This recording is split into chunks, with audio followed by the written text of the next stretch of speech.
When Christopher Hale stepped out from the edge of the forest near US 191 on a June morning, he was barely recognizable, gaunt to the bone, barefoot, long matted hair caked with dirt and dust, draped in scraps of fabric whose original colors could no longer be distinguished. The young man had been missing 4 years earlier in one of the most remote and inaccessible wilderness areas of Yellowstone, the same one his family had mentally prepared themselves to call an unfound body. But the most terrifying thing was not his appearance. The most terrifying thing was what Christopher gasped out in ragged breaths about those 4 years, about the person who had taken away his voice, and about the cellar he begged everyone to never go back to. Some names and details have been changed to protect identities and privacy. Before we dive deeper into the story, don't forget to subscribe to the channel and hit the notification bell so you don't miss the latest cases. On the morning of July 22, 2021, the gravel parking lot at the West Thumb area of Yellowstone National Park was quieter and mistier than usual when 18-year-old Christopher Hale closed his car door and began the first fully self-planned hiking trip his life from the route, travel times, all the way to the photography goal at Shoshone Lake. Raised in a tightly supervised family environment with limited outside exposure, stepping alone into Yellowstone's vast trail system felt like his first major milestone of freedom, marking his desire to break away from long familiar boundaries. According to ranger station records and accounts from passing visitors, Christopher carried fairly complete and somewhat overly meticulous gear for a short trip. A brand new mountaineering jacket, barely worn specialized hiking boots, a compact backpack holding food, water, a map, and a semi-professional camera. Those who noticed him at the parking lot commented that his clothing and equipment were high-quality items many visitors only bring on multi-day trips. Not long before, Christopher had chatted in an online forum group for Yellowstone landscape photography enthusiasts, where he received a few tips about afternoon light at Shoshone Lake, but he never met any of them in person. This trip was entirely a solo journey. According to the sign-in log at the ranger station, Christopher planned to follow the Western Trail, loop down to the South Lake area, then return to the parking lot before dusk.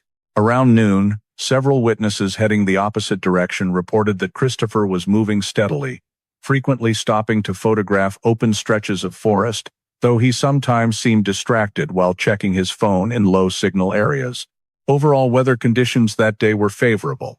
Light sunshine, gentle wind, trails not overly crowded, but the forested section southwest of the lake was noted as sparsely traveled and more difficult to navigate. Around the early afternoon, the last witness saw Christopher standing next to a man dressed in clothing roughly similar to a ranger's, but with several discrepancies. An old dark jacket, a logo that didn't match the Park Service's current design, a mismatched name tag, and a hat pulled low covering half his face. The man pointed Christopher toward a side trail branch leading into a rarely visited part of the forest. After that brief exchange, Christopher left the main trail and followed the indicated direction. From that point onward, no one recorded any further sighting of him. By late afternoon, when Christopher failed to send the planned trip complete message, his family tried calling multiple times, but the phone was out of coverage. By evening, Christopher had not returned to the parking area, had not made contact again, and had not appeared at any visitor gathering spots. After hours of waiting with no response, the family officially reported him missing to park authorities, opening an initial investigation into a disappearance with no clear explanation inside Yellowstone. Right after the park management force received the missing person report for Christopher Hale, the rapid response team was deployed in the early morning to conduct searches in the areas he was likely to have passed through, with participation from rangers, trail patrol teams, and campground assessment staff. Teams were assigned in different directions based on the registered route in the guest log, and the last witness sighting locations of Christopher, including the forested section along the west shore of Shoshone Lake, lesser-used side trails, and areas within a close radius of the starting point.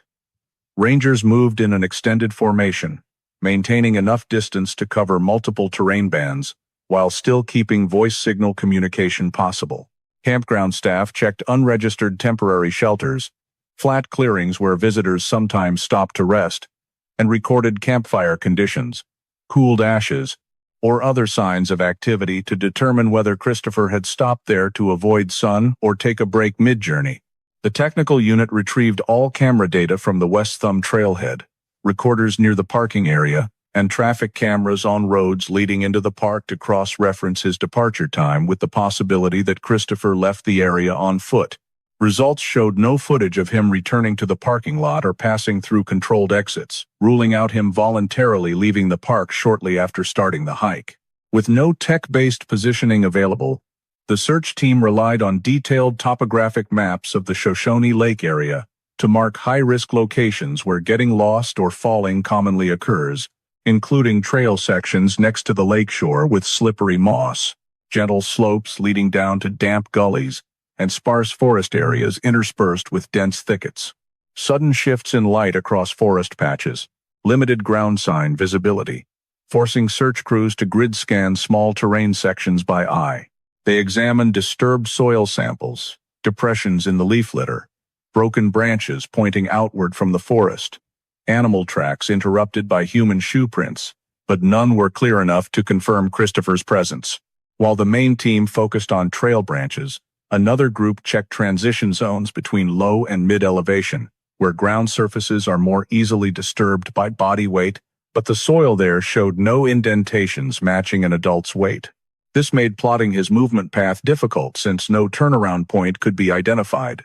Staff approached the lake edge to inspect the waterline for shoe impressions in damp sand or drag marks along the shore, and observed submerged tree areas where ground holds clear prints, but the surface here was too chaotic from daytime visitor activity and yielded no direct indicators tied to Christopher. Terrain concealment posed a major obstacle. Many dense forest sections reduced visibility to just a few meters. Some trails were blocked by fallen trees, requiring expanded formations to check obscured ground patches. Patrol groups moved continuously but had to slow down for close surface observation, resulting in slower than planned area coverage. Thin fog appeared frequently near the water at dawn and early afternoon, reducing long-range visibility and making it hard to distinguish wet soil from disturbed soil by color. Many forest floors were covered in thick pine needle layers that quickly masked footprints, making it impossible to differentiate visitor tracks from those potentially related to the missing person. In the first 24 to 36 hours, all search teams recorded no specific trace of Christopher, no dropped items, no side trails showing recent single-person passage, no terrain disturbance reliable enough to determine the next direction of travel. This outcome prevented narrowing the operational area and forced continued expansion of the search radius beyond initial plans. Dense forest cover, constantly shifting light from the canopy, high humidity keeping soil soft and quick to return to its original state within hours, all created major challenges in pinpointing where Christopher might appear. The lack of initial clues put the entire search effort in a position of relying more heavily on rangers' field experience and terrain analysis, while natural conditions continuously reduced observation efficiency and scene assessment accuracy. The search effort was expanded on a large scale when helicopters were deployed to sweep along the western forest rim of Shoshone Lake, using infrared cameras to detect unusual heat spots amid the dense vegetation. Drone teams were launched simultaneously from multiple positions, covering the overhead space in a grid pattern to minimize any ground areas not directly observable by human eyes. Drone pilots continuously adjusted altitude to match the terrain slopes and the forest patches along the lake shore, where overlapping canopies created dark zones that helicopter cameras struggled to penetrate. On the ground, K9 teams fanned out in various directions based on layered terrain maps, selecting spots with soft geology, likely to retain scent traces, and areas where winds from mountain crevices could carry biological markers. The handlers constantly noted the K9's reaction speeds when approaching small valleys and steep sections with underground streams, as these were places where ground vapor and human scent tended to linger longer. Each team coordinated seamlessly to avoid overlapping search zones and optimize coverage within limited time. During the drone sweep of the forest area between a side trail branch and a low clearing leading down to the lake, camera footage captured an object whose color contrasted with the surrounding decayed leaves. When the ground search team reached the drone-marked location, they discovered a light gray baseball cap lying tilted on a bed of pine needles not fully buried, but also not in a position easily visible to observers at normal eye level. Examination of the fabric structure, shape, and size showed that the cap matched the description provided by Christopher's family in the missing person report. A few steps away, a long skid mark was found on the damp ground. The mud and decayed leaves had been dragged into a curved line, with small ridges pushed up along both edges, running from a higher point down to a lower elevation. The size and shape of the mark allowed it to be recorded as potentially caused by a human body or by strong force shifting weight downward along the sloped surface. The technical team immediately recorded GPS coordinates, photographed the scene from multiple angles, and noted in detail the distribution of leaves, soil, and small rocks around it for evaluation purposes. However, initial analysis did not rule out the possibility that the mark originated from a large animal or strong winds from the previous day.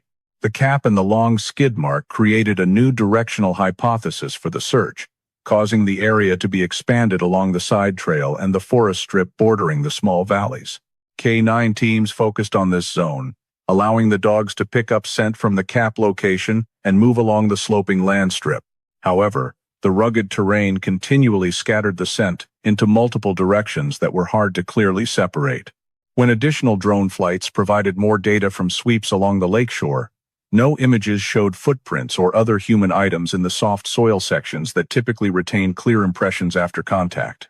Ground search teams continued deeper into nearby valley areas, checking rock crevices, stream banks, and natural fallen tree clusters, places that had previously yielded evidence in other missing persons cases. Still, no new signs appeared. Helicopters maintained steady flight frequency to scan gaps above the old-growth canopies, but ground temperatures were evenly distributed with no anomalies that could support a hypothesis of someone sheltering within visible range. Efforts using body heat detectors, high-sensitivity cameras, and motion scanners all failed to produce reliable signals. The shallow stream areas flowing into Shoshone Lake were thoroughly checked to determine if traces had been washed away. Yet the rock structure and flow speed retained no human imprints. After many days of sustained large-scale operations, all teams reached the same conclusion. Beyond the cap and the long skid mark, no additional valuable data existed to pinpoint Christopher's location or subsequent direction of movement. When the search area could not be narrowed and instead had to be indefinitely expanded, the operation was forced to conclude due to lack of reasonable grounds to continue. The case was classified as a cold case under National Park System protocols, maintaining archived information and ensuring data readiness for cross-referencing if new leads emerged in the future. During the review of archived records, authorities noted 2 missing persons cases in 2007 and 2013 in the Lewis River Channel area, not far from Shoshone Lake. Although no clear similarities existed to connect the 3 incidents, the information was still added to the file as supplementary data to ensure every possibility was accurately and fully recorded within the scope of the case involving Christopher Hale's disappearance. On one early June morning, when the sun had just appeared behind the dense line of pine trees along US 191, a group of drivers heading into the town of West Yellowstone slowed down upon seeing a young man walking along the shoulder in a near-collapsed state, his legs unsteady, and his body leaning to one side as though even a light breeze could knock him down. The time was determined to be around 6:43 a.m. At a location near mile marker 3, where the road curved gently to the southwest, and the fresh light created a sharp contrast between the young man's pallid skin and the dark forest backdrop behind him. The first driver to stop got out, called out loudly to check for a response, but the young man only turned his head very slowly, his gaze unfocused, his breathing rapid and shallow. When he buckled, they managed to catch him by the shoulders and pull him close to the roadside to avoid the risk of being hit by other vehicles. His body felt unusually light, shoulder bones protruding sharply, breath hot and dry, a clear sign of severe dehydration. One of the drivers found a water bottle and slowly helped moisten his lips, while another used a phone to call the Emergency Coordination Center in West Yellowstone, providing coordinates, a physical description, and his current condition. Local rescue personnel arrived shortly afterward, as this stretch of road was frequently patrolled. They immediately assessed his overall state. Dry, flaking skin on his wrists and neck, cracked corners of the mouth, dirty and swollen feet, multiple long horizontal scrapes across his shins and forearms, some scabbed over, some still oozing blood. When medical staff gently asked his name, he did not respond, only producing sounds mixed with his breathing, lacking intonation or meaning. Another staff member tested pupillary response with a small pen light. The pupils constricted more slowly than normal, indicating prolonged exhaustion. He kept darting his eyes as though searching for an anchor point in space but could not establish direction, behavior consistent with disorientation, loss of time and place awareness. On his right forearm were thin longitudinal scars in multiple layers, suggesting repeated injury over a long cycle. When medical personnel lightly touched his back to check the spine, he recoiled and shrank away in fear, even though the contact was very gentle. The signs indicated not only physical exhaustion, but also a state of deep psychological distress. The rescue team determined he needed immediate transport to the nearest hospital for intravenous fluids and advanced medical evaluation, as acute dehydration could lead to cardiac arrhythmia or kidney failure if not addressed promptly. During transport in the ambulance, the young man curled into the corner of the stretcher, keeping both hands pressed tightly to his chest in a defensive reflex, his face changing color whenever the vehicle jolted over uneven road sections. Each time a nurse reached to adjust the securing straps, he flinched and withdrew his arm slightly, not with enough strength to resist, but still showing an instinctive reaction to physical contact. When the ambulance arrived at West Yellowstone Hospital, the medical team immediately took him to the emergency intake area, started intravenous fluids, measured blood pressure, ran basic blood tests, and examined external injuries. One of the staff members on duty in intake who had worked there for many years and was familiar with certain missing persons files previously forwarded to the hospital, noticed that the young man's facial features bore a resemblance to a case that had been placed on an internal alert list 4 years earlier. The bone structure of the face, the shape of the eyebrows, the jawline angle, and a faint scar near the right hairline recalled an image from an old file. After a quick discussion with hospital security, they proceeded to check the most readily identifiable markers: a small scar near the left knee and a mole right along the jawline contour. Both were present on him and matched the archived descriptions exactly. Security promptly contacted the West Yellowstone Police Department, requesting they bring printouts of images from missing persons cases that had been distributed to regional medical facilities. When the officers arrived and saw the young man receiving fluids, they immediately began visual comparison by matching facial proportions and permanent natural features that time could not fully alter. After observing clear similarities, they initiated the official verification process by collecting fingerprint samples. The fingerprints were sent to the technical unit for comparison against archived data from years prior. The lab simultaneously drew blood samples for DNA comparison with biological records stored when the missing persons case was first reported. While the analysis was underway, the medical team continued observing his body and noted additional details, such as wrist impressions, abrasions at the ankles, prolonged muscle wasting, all reinforcing the hypothesis that he had spent an extended period in an environment lacking nutrition and light. When the analysis results came back, the DNA match value was extremely high, confirming that the young man just found on US 191 was Christopher Hale, the individual who had disappeared from Yellowstone 4 years earlier without leaving any trace. The officers immediately documented the findings in their report, completed the identity verification procedures according to protocol, and filed the identification records in the standard manner, clearly marking the unexpected return of Christopher in a state of utter exhaustion that no one could explain, using the data collected up to that point. At the testing area of West Yellowstone Hospital, the biological technicians received blood samples and cell samples collected from Christopher's arm to conduct DNA analysis, using a comparison process against the biological information already stored in the federal system when his missing person file was recorded 4 years earlier.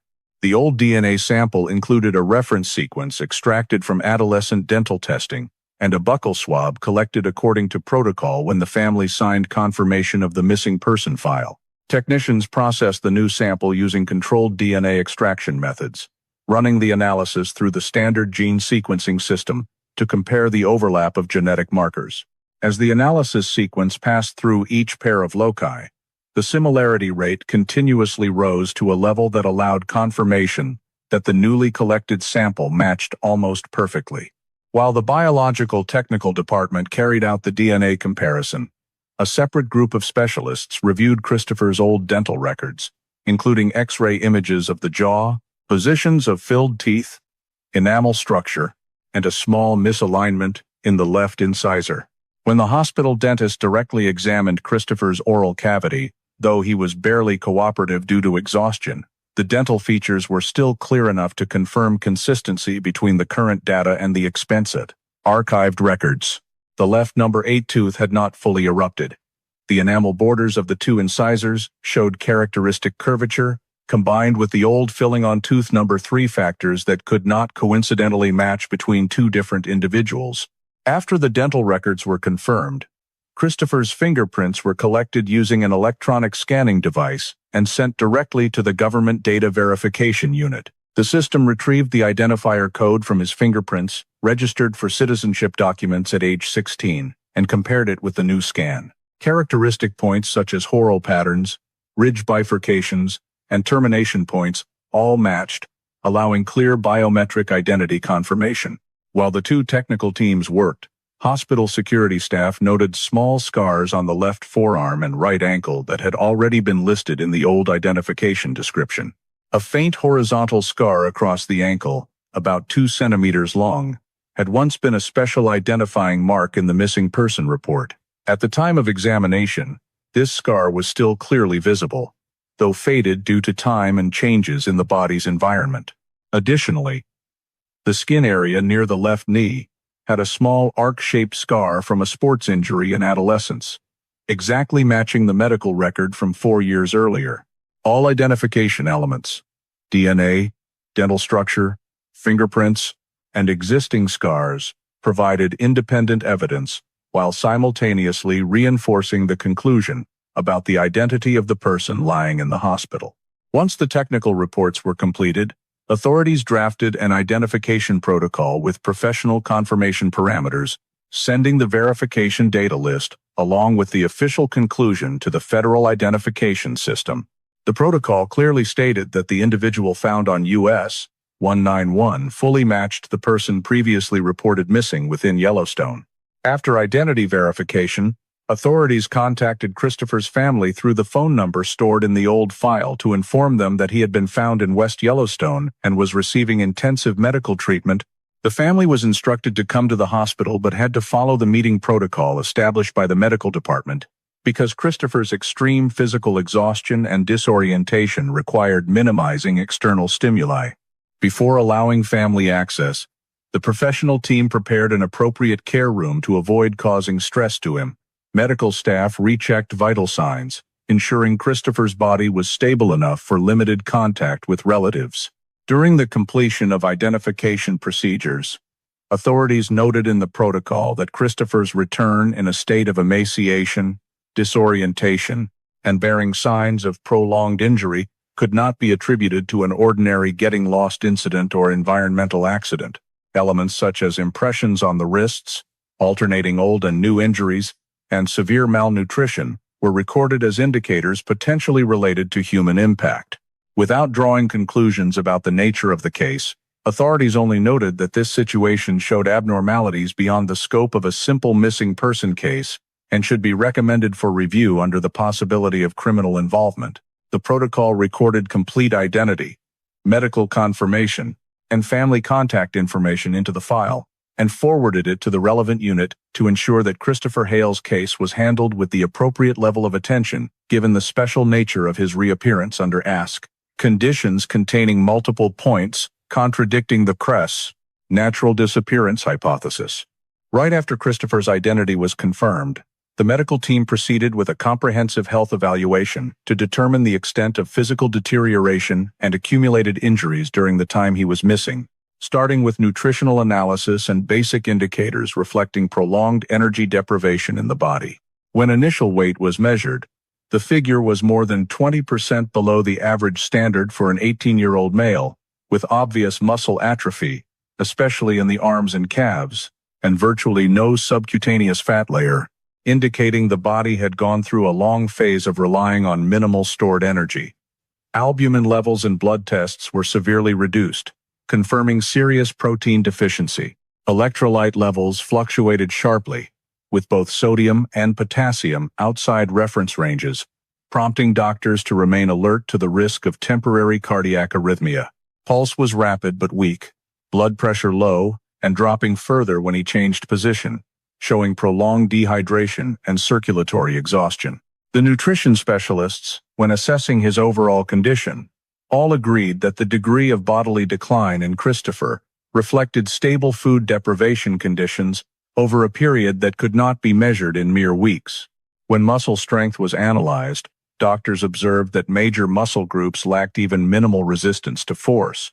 Tendon reflexes were diminished, and joint range of motion was restricted due to muscle stiffness, a common sign in individuals subjected to prolonged movement restriction. Under strong lighting, the skin appeared thin and dry, with patches of darkening alternating with pallor indicating uneven environmental exposure, but overall pigment deficiency suggested prolonged lack of sunlight exposure. Vitamin D testing showed extremely low levels, consistent with confinement in an environment with minimal natural light contact. The body displayed mild osteopenia, particularly in the forearms and clavicles, confirming the severe impact of vitamin D deficiency combined with lack of physical activity. During detailed X-ray examination, doctors discovered multiple old, healed bone injuries with misalignment, especially the 8th left rib with an abnormal arched callus formation, indicating a fracture that had not received proper medical treatment. Another site was found at the left wrist, with an old fracture healed in a slight palmar angulation, a sign that the injury occurred at a stage when the body was not properly immobilized or splinted. A further injury at the right ankle showed bone union forming an angular block, rather than the flat profile expected from standard treatment, proving he had walked on or borne weight through the injured area before the bone achieved necessary hardness. These injuries allowed doctors to conclude that Christopher had experienced multiple traumatic incidents without basic medical support, and the bone remodeling patterns indicated injuries of varying ages, meaning they occurred in successive episodes. Beyond bone damage, multiple layered scars appeared on the wrists, ankles, and near the elbows. These scars were inconsistent in shape, some thin and deep lines, some curved arcs, some broad and faded, all bearing characteristics caused by prolonged friction or binding restraints. Using specialized lighting to evaluate scar tissue, doctors noted circumferential darkened bands around the wrists with roughened skin surfaces, indicating continuous pressure from rigid binding material.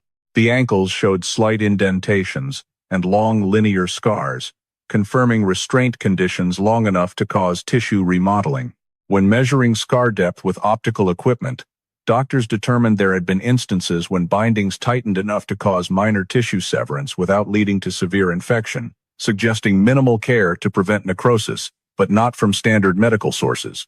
After analyzing skin surface and tissue structure, the doctors estimated that periods of restraint occurred in multiple prolonged intervals, not merely short emergency situations. To assess chemical factors on the body, the lab team collected hair samples of varying lengths, section by length, to create a timeline analysis. Using mass spectrometry to check for foreign substance residues, they detected clear traces of an old-style anesthetic agent rarely used in modern medicine, but still present in some private laboratories. The residues appeared in a repeating pattern, meaning multiple exposure cycles at relatively regular intervals. Qualitative analysis identified the anesthetic as an older barbiturate variant, a type no longer in common therapeutic use but capable of long-term persistence in hair tissue. This proved that Christopher had been repeatedly anesthetized during his long disappearance, consistent with the mild motor impairment and unstable neurological responses doctors recorded upon his admission to the hospital. When combining all medical data, severe malnutrition, prolonged vitamin D deficiency, long-standing muscle and bone damage, binding-related scars, and the pattern of anesthetic exposure, The medical team reached a preliminary conclusion in their report that Christopher's body showed clear signs of someone who had endured extended captivity in a harsh environment with restricted movement, lack of sunlight exposure, nutritional limitation, and repeated physical impacts. Although a complete cause determination was not yet made, all indicators unanimously showed that Christopher's condition could not be explained by natural circumstances or a single survival incident, but rather reflected a prolonged sequence of coercive conditions. When the clinical psychology team began assessing Christopher's mental state, they recorded a series of intense trauma responses that appeared even before he was exposed to direct stimuli. When the treatment room lights were increased in brightness, Christopher immediately closed his eyes and tilted his head to one side as if to avoid the light source, while his shoulders hunched up in a defensive reflex. Any metallic clinking sound in the room, even just medical instruments lightly touching a tray, caused his body to jerk sharply, his breathing to speed up, and his hands to reflexively pull in tight against his chest. When he was taken into a smaller room to evaluate cognitive function, his reactions became even more pronounced. His footsteps came to an abrupt halt the moment the door closed. His eyes darted continuously, searching for an exit direction, and his body stiffened, a classic sign of claustrophobia, or fear of enclosed spaces. During hours-long observation sessions, specialists noted his strong tendency to avoid direct face-to-face interaction. Every time someone entered the room, no matter how gently, Christopher would turn his head away, sit pressed against the edge of the bed, or retreat into a corner. When he heard footsteps echoing from the hallway, his body responded by pulling his knees up to his chest and holding that position until the footsteps faded completely. His sleep was severely disrupted. Monitoring with sensors showed him waking multiple times during the night, with sudden rapid heartbeats, and on many occasions sitting bolt upright even without any obvious trigger. When a nurse softly called his name to check on his state, Christopher took several seconds to register that he was being approached, and when he opened his eyes, his gaze was clouded, indicating difficulty orienting to the present situation. His language ability was clearly limited. Although his vocal cords and oral structures showed no physical damage, he could only produce short, fragmented sentences, sometimes just single, meaningless words in context or prolonged sounds with no clear purpose. Every time he tried to speak, he would stop midway, completely halting when even a tiny noise appeared. The specialist physician assessed that this condition was not due to organic neurological damage but rather a language suppression caused by prolonged trauma. During his most alert moments, when provided with paper and pen to encourage expression through drawing, Christopher began producing repeated shapes. Small connected squares, linked by narrow corridor lines, windowless rectangular blocks, long tube-like passages leading to a larger space but still lacking any exterior details. Each drawing maintained nearly identical scale proportions, showing that he was not drawing randomly but recreating a structure deeply etched in memory. Some drawings featured a symbol of two parallel lines crossing a large rectangle, possibly suggesting a blocked passage or a separated area. Others showed three consecutive square shapes decreasing in size toward the end, creating the impression of a tunnel or progressively narrowing space. When specialists analyzed multiple drawings placed side by side, they observed significant overlap in the overall layout.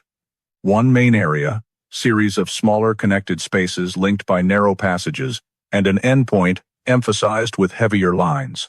Though he offered no verbal explanation, the repetitive drawing behavior and level of detail indicated that Christopher was recreating the fixed design of a confined imprisonment system or an underground cellar, rather than blending elements from disordered imagination. The decisive, sharp lines at the edges proved that his memory of this space remained extremely clear in his mind, even though verbal communication could not be fully achieved.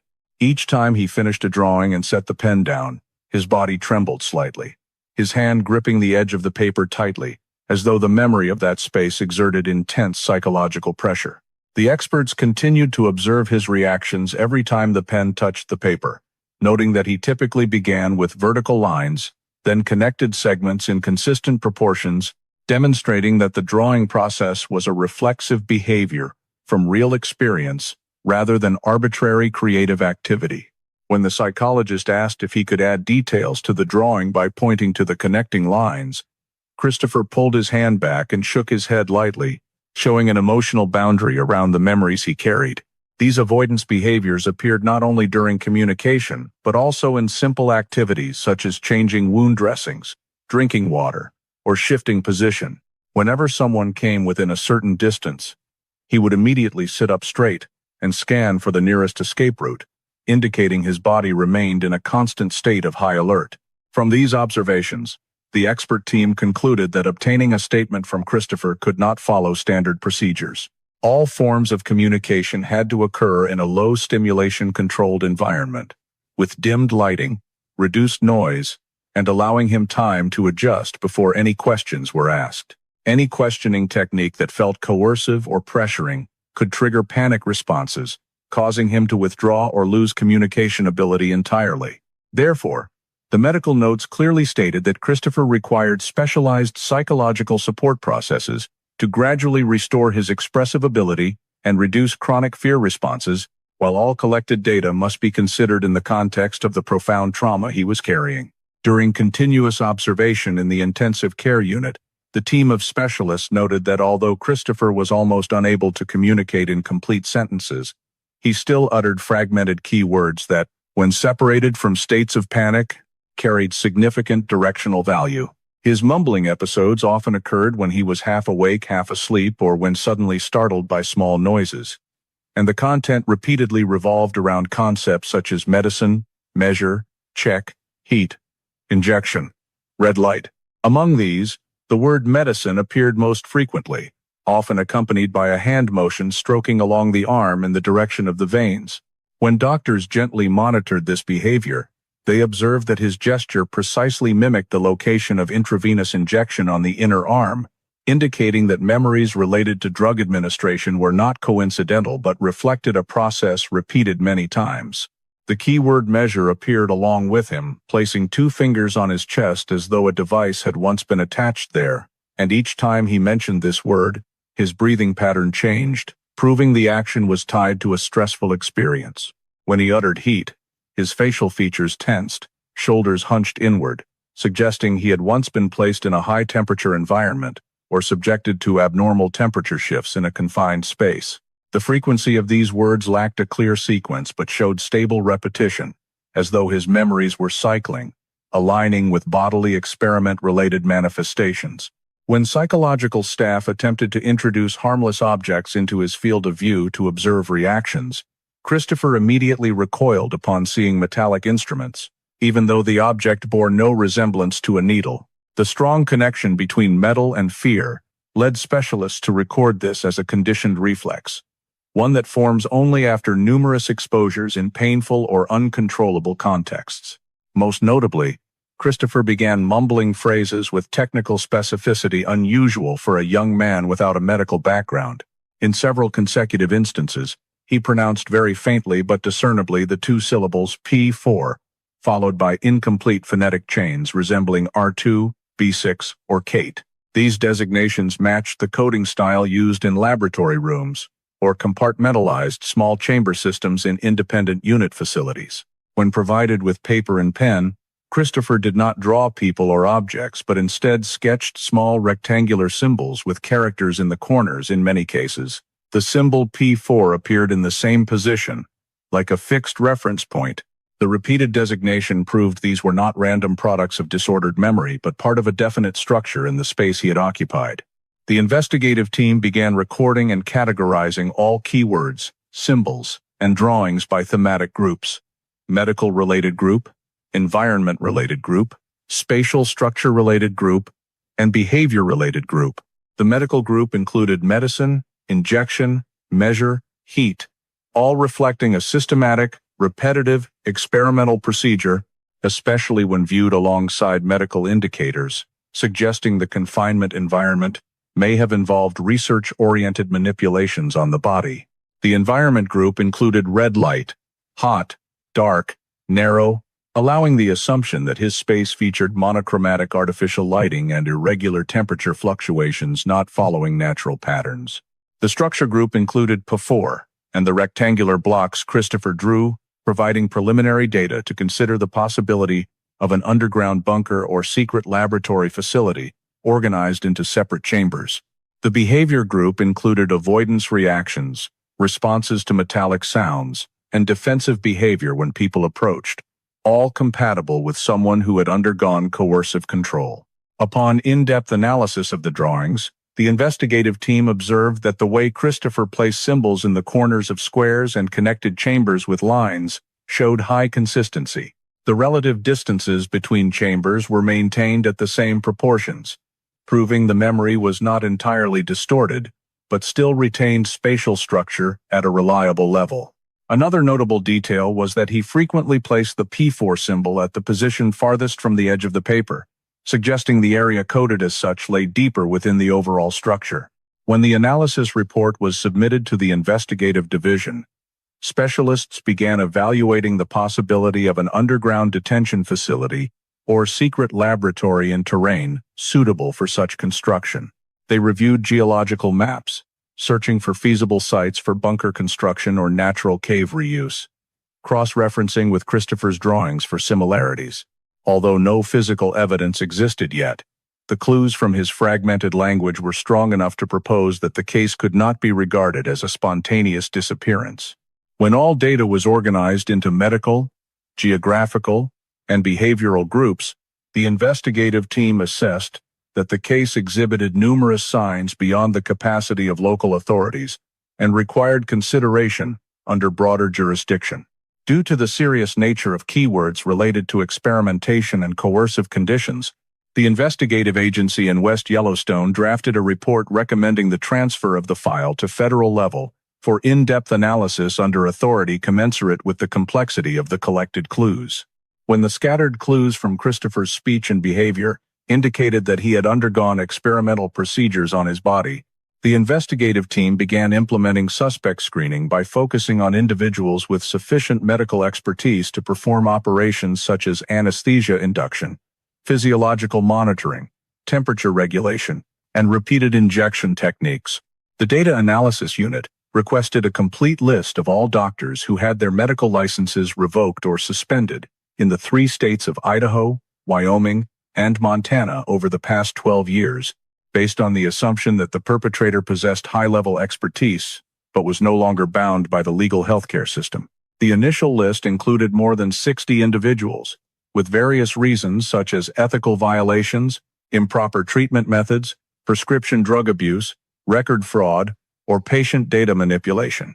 To narrow the list, the investigative team immediately eliminated those whose licenses were revoked for reasons unrelated to medical techniques or who lacked backgrounds relevant to physiological experimentation.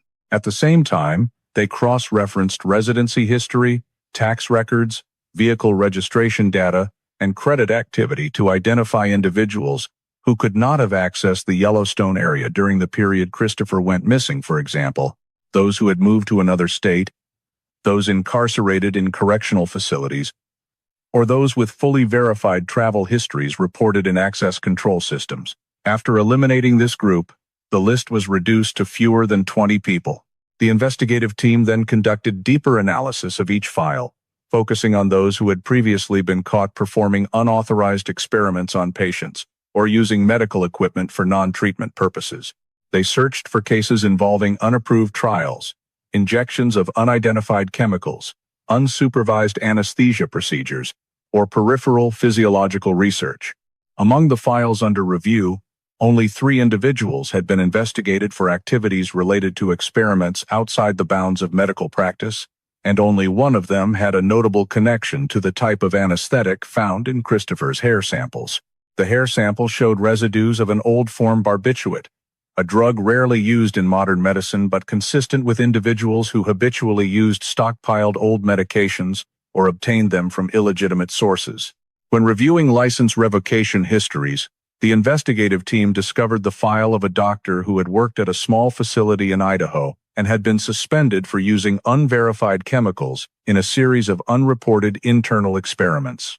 The record clearly named Dr. Marcus Layton. Database cross-checks showed that Layton had once been found in possession of small quantities of old-form barbiturates but escaped criminal charges due to insufficient evidence for conviction. Additionally, Leighton had spent 2 years working in pressurized physiology research at a private laboratory before suddenly resigning and relocating to an area near the Idaho-Wyoming border, where vast mountainous forest terrain allowed frequent unmonitored movement. When analyzing social factors, the investigative team noted that Leighton had no clear social network, constantly changing residence records, vehicles registered under federal transit forms, and unstable spending patterns. Credit maps showed long periods of no financial activity, which is common for individuals living in seclusion and avoiding public services. The investigative team continued reviewing location data through public registered devices, noting that Leighton had purchased numerous medical items from a specialty store in Idaho 3 years before Christopher reappeared. The list of items included elastic restraints, temperature sensor kits, small-gauge needles, and glass containers for drug compounding, consistent with the medical traces recorded by the hospital team on Christopher's body. Furthermore, when examining administrative documents related to Leighton, the investigative team discovered multiple irregularities. Residency papers that were updated then canceled in short periods, land purchase records in areas bordering the national forest with no stated purpose, and at least 2 vehicle registrations using inaccurate addresses. Combining data from the anesthetic substance, purchased items, history of unauthorized experimentation, and the ability to live in isolation near mountainous forest areas, Dr.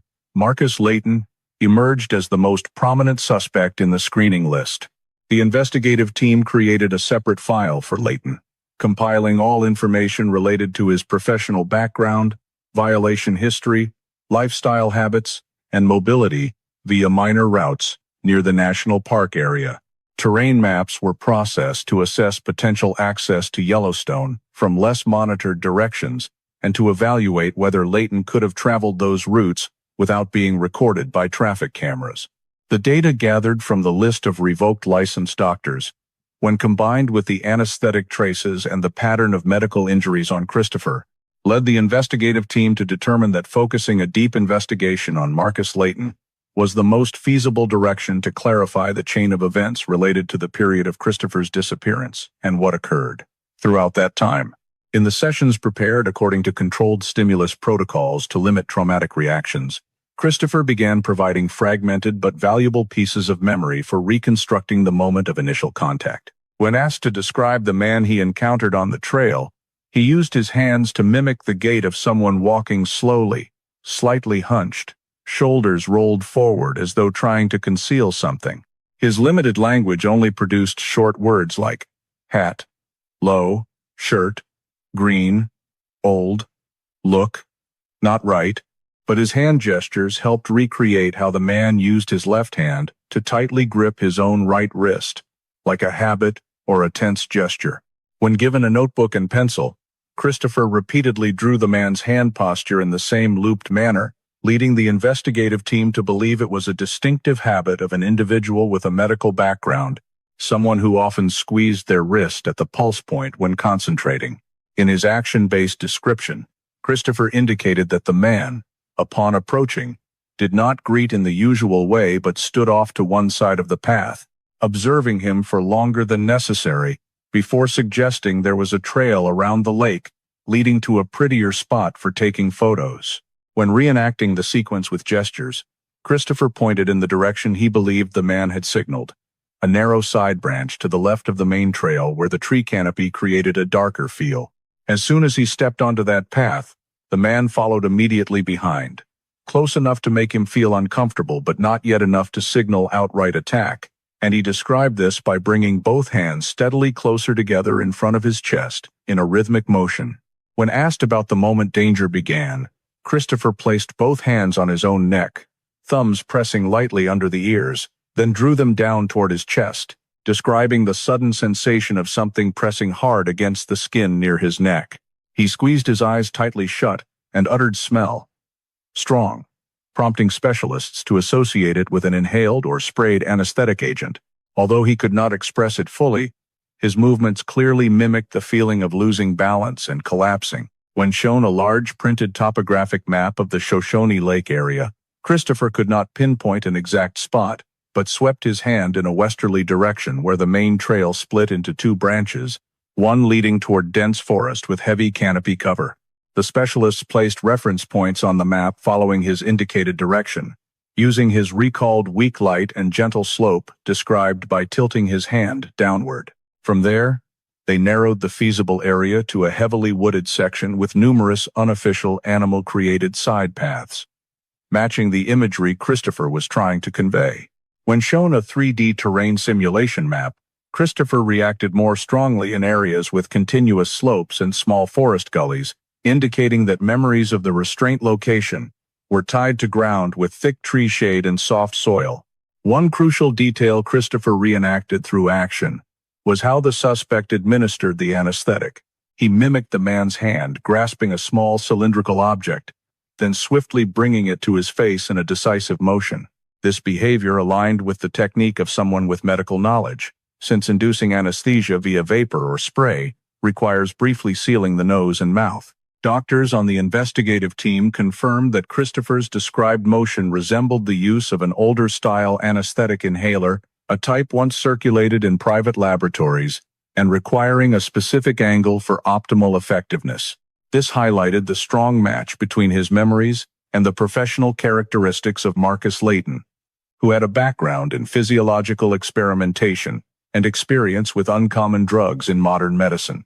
When asked to simulate the suspect's movements after he began losing consciousness, Christopher drew a figure bending down, then dragged a long line across the paper with stronger than normal hand pressure, suggesting his body was dragged across the ground or moved while unable to resist. Christopher touched two fingers to his own shoulder, then mimicked being lifted by using his other hand to pull the opposite wrist. Analysts concluded this memory was consistent with the actions of a man strong enough to lift a weakened young adult and familiar with handling unconscious patients, a trait common among physicians or those trained in medical settings. When cross-referencing the fragmented action-based testimony and keywords with the topographic map, analysts determined the likely approach area lay off the main trail but not too far, within a cluster of positions advantageous for distant observation without detection. These areas included intersecting forest strips at elevations comparable to the west side of Shoshone Lake, with numerous small subsidiary paths leading inward. Combining all data, the investigative team established a hypothetical center coordinate for where the suspect may have approached Christopher, based on his pointed direction, sense of light, slope, and description of restraint behavior. Everything aligned with the pattern of action typical of someone capable of using medical knowledge to execute a rapid, efficient attack tactic that minimized victim resistance, perfectly consistent with Marcus Layton's professional profile. In those sessions where the environment was adjusted to minimize pressure on the nervous system, Christopher began to manually simulate the spatial structure of the place where he had been held captive. When the specialist placed a blank sheet of paper in front of him, Christopher moved the pen tip very slowly, creating 4 separate rectangular blocks connected to one another by narrow lines, each narrow line roughly equal in length, as if representing corridors. He stared at the paper for a long time, then drew an additional straight line running along the sequence of the 4 spaces, showing that they were arranged in a linear, one-way succession. When the specialist asked him to point out where the entrance area was, Christopher lightly tapped the first shape and used his hand to mimic a hunched posture while stepping downward, indicating that the cellar entrance was lower than ground level or accessed via a downward-sloping passage. After sketching the overall structure, Christopher began describing each room by touching each rectangular block and adding details. In the first block, he drew closely spaced small horizontal lines, then a curved line near the center of the shape, simulating equipment attached to the body for monitoring physiological rhythms. When asked if this related to the man he had once met, Christopher placed his hand on his own chest and tapped twice in succession, conveying a connection to heart rate or breathing measurement. The specialist team noted that the first room was most likely a physiological monitoring room, containing instruments to track bodily functions, consistent with the keywords Christopher had previously uttered. In the second room, Christopher drew 2 circles in the corners, then made a slight vibrating motion with the pen around a curved line, simulating temperature changes. When the specialist asked whether he felt hot or cold, Christopher placed his hand on his arm and made a flinching motion, showing this was an area where he had experienced abnormal temperature increases. He continued by drawing zigzag lines along the room's edges, indicating strong fluctuations, possibly a forced heating system. This room was evaluated by the specialist team as the heat room, where temperature was deliberately manipulated to observe physiological responses. Moving to the third room, Christopher covered the interior of the rectangle with dense, heavy strokes, making the space appear dark and devoid of detail. When asked what this meant, he placed both hands over his ears, pressed hard, then released, a gesture indicating sudden changes in sound. He then covered his ears again, shook his head, and slightly leaned his body, expressing discomfort. The specialist team concluded that this room served an acoustic isolation or soundproofing function based on Christopher's repeated behavior and his recreation of an unnatural silence. In the fourth room, Christopher drew a very clear, long rectangle, then added a horizontal line across the middle, followed by repeatedly stabbing the pen tip forcefully into a single point. When the specialist pointed to the stabbed spot, Christopher looked down at his own hand, then closed his fingers as if holding an instrument, mimicking a cutting or manipulative action on a body surface. This was interpreted by the specialist team as a room containing an operating table or an area used for coerced bodily procedures, consistent with the injuries and scars documented on Christopher's body. The fact that he did not speak but accurately described each room's function through precise gestures showed that these memories were deeply imprinted in his unconscious reflexes. When the specialist asked him to describe the passages between the rooms, Christopher drew very narrow corridors, only about 1/3 the width of the rooms, with no symbols for doors or locks, but with small emphasized points along the straight lines, as if describing rigid material connections. These lines were all straight and uniform, indicating the corridors were not natural cave formations but man-made structures. When asked about the material, Christopher touched the metal edge of the table and immediately pulled his hand back, then tapped the pen tip on the paper's edge in a fixed rhythm. Analyzing the gesture, the specialists determined that the cellar walls were made of rough, unpolished metal, because his fingers mimicked a stinging, cold sensation upon contact. He then touched the wooden part of the chair, ran his hand along the table's surface in an extended motion, as if simulating decayed wooden beams or wooden reinforcements used for the ceiling or doors.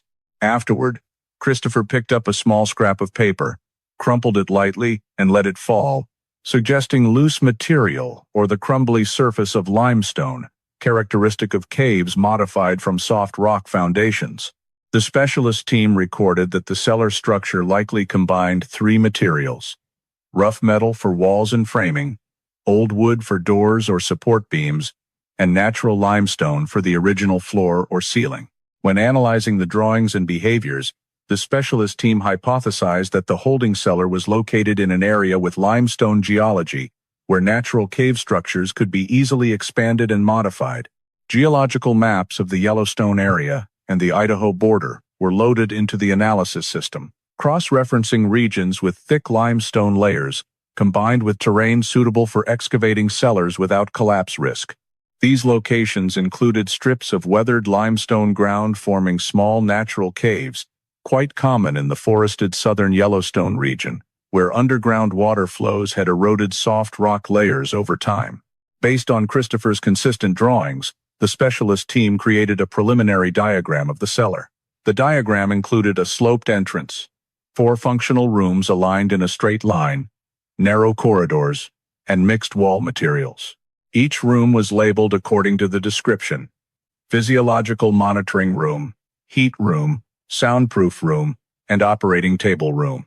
The specialist team marked the corridor positions according to the proportions Christopher repeated multiple times in his drawings, considering this information to have relatively high accuracy.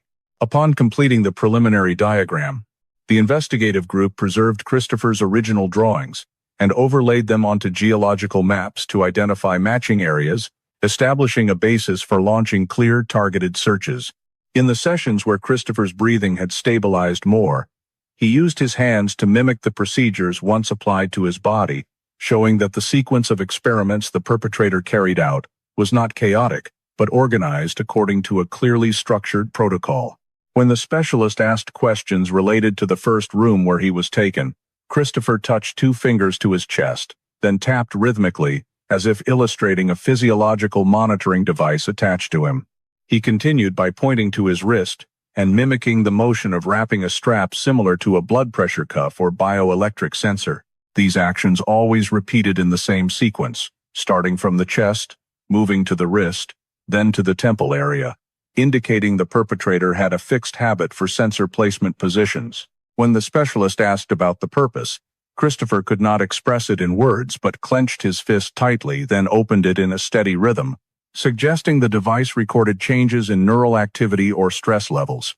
In another instance, Christopher mimicked touching a metallic object to his arm, then squeezing as if testing a pain response.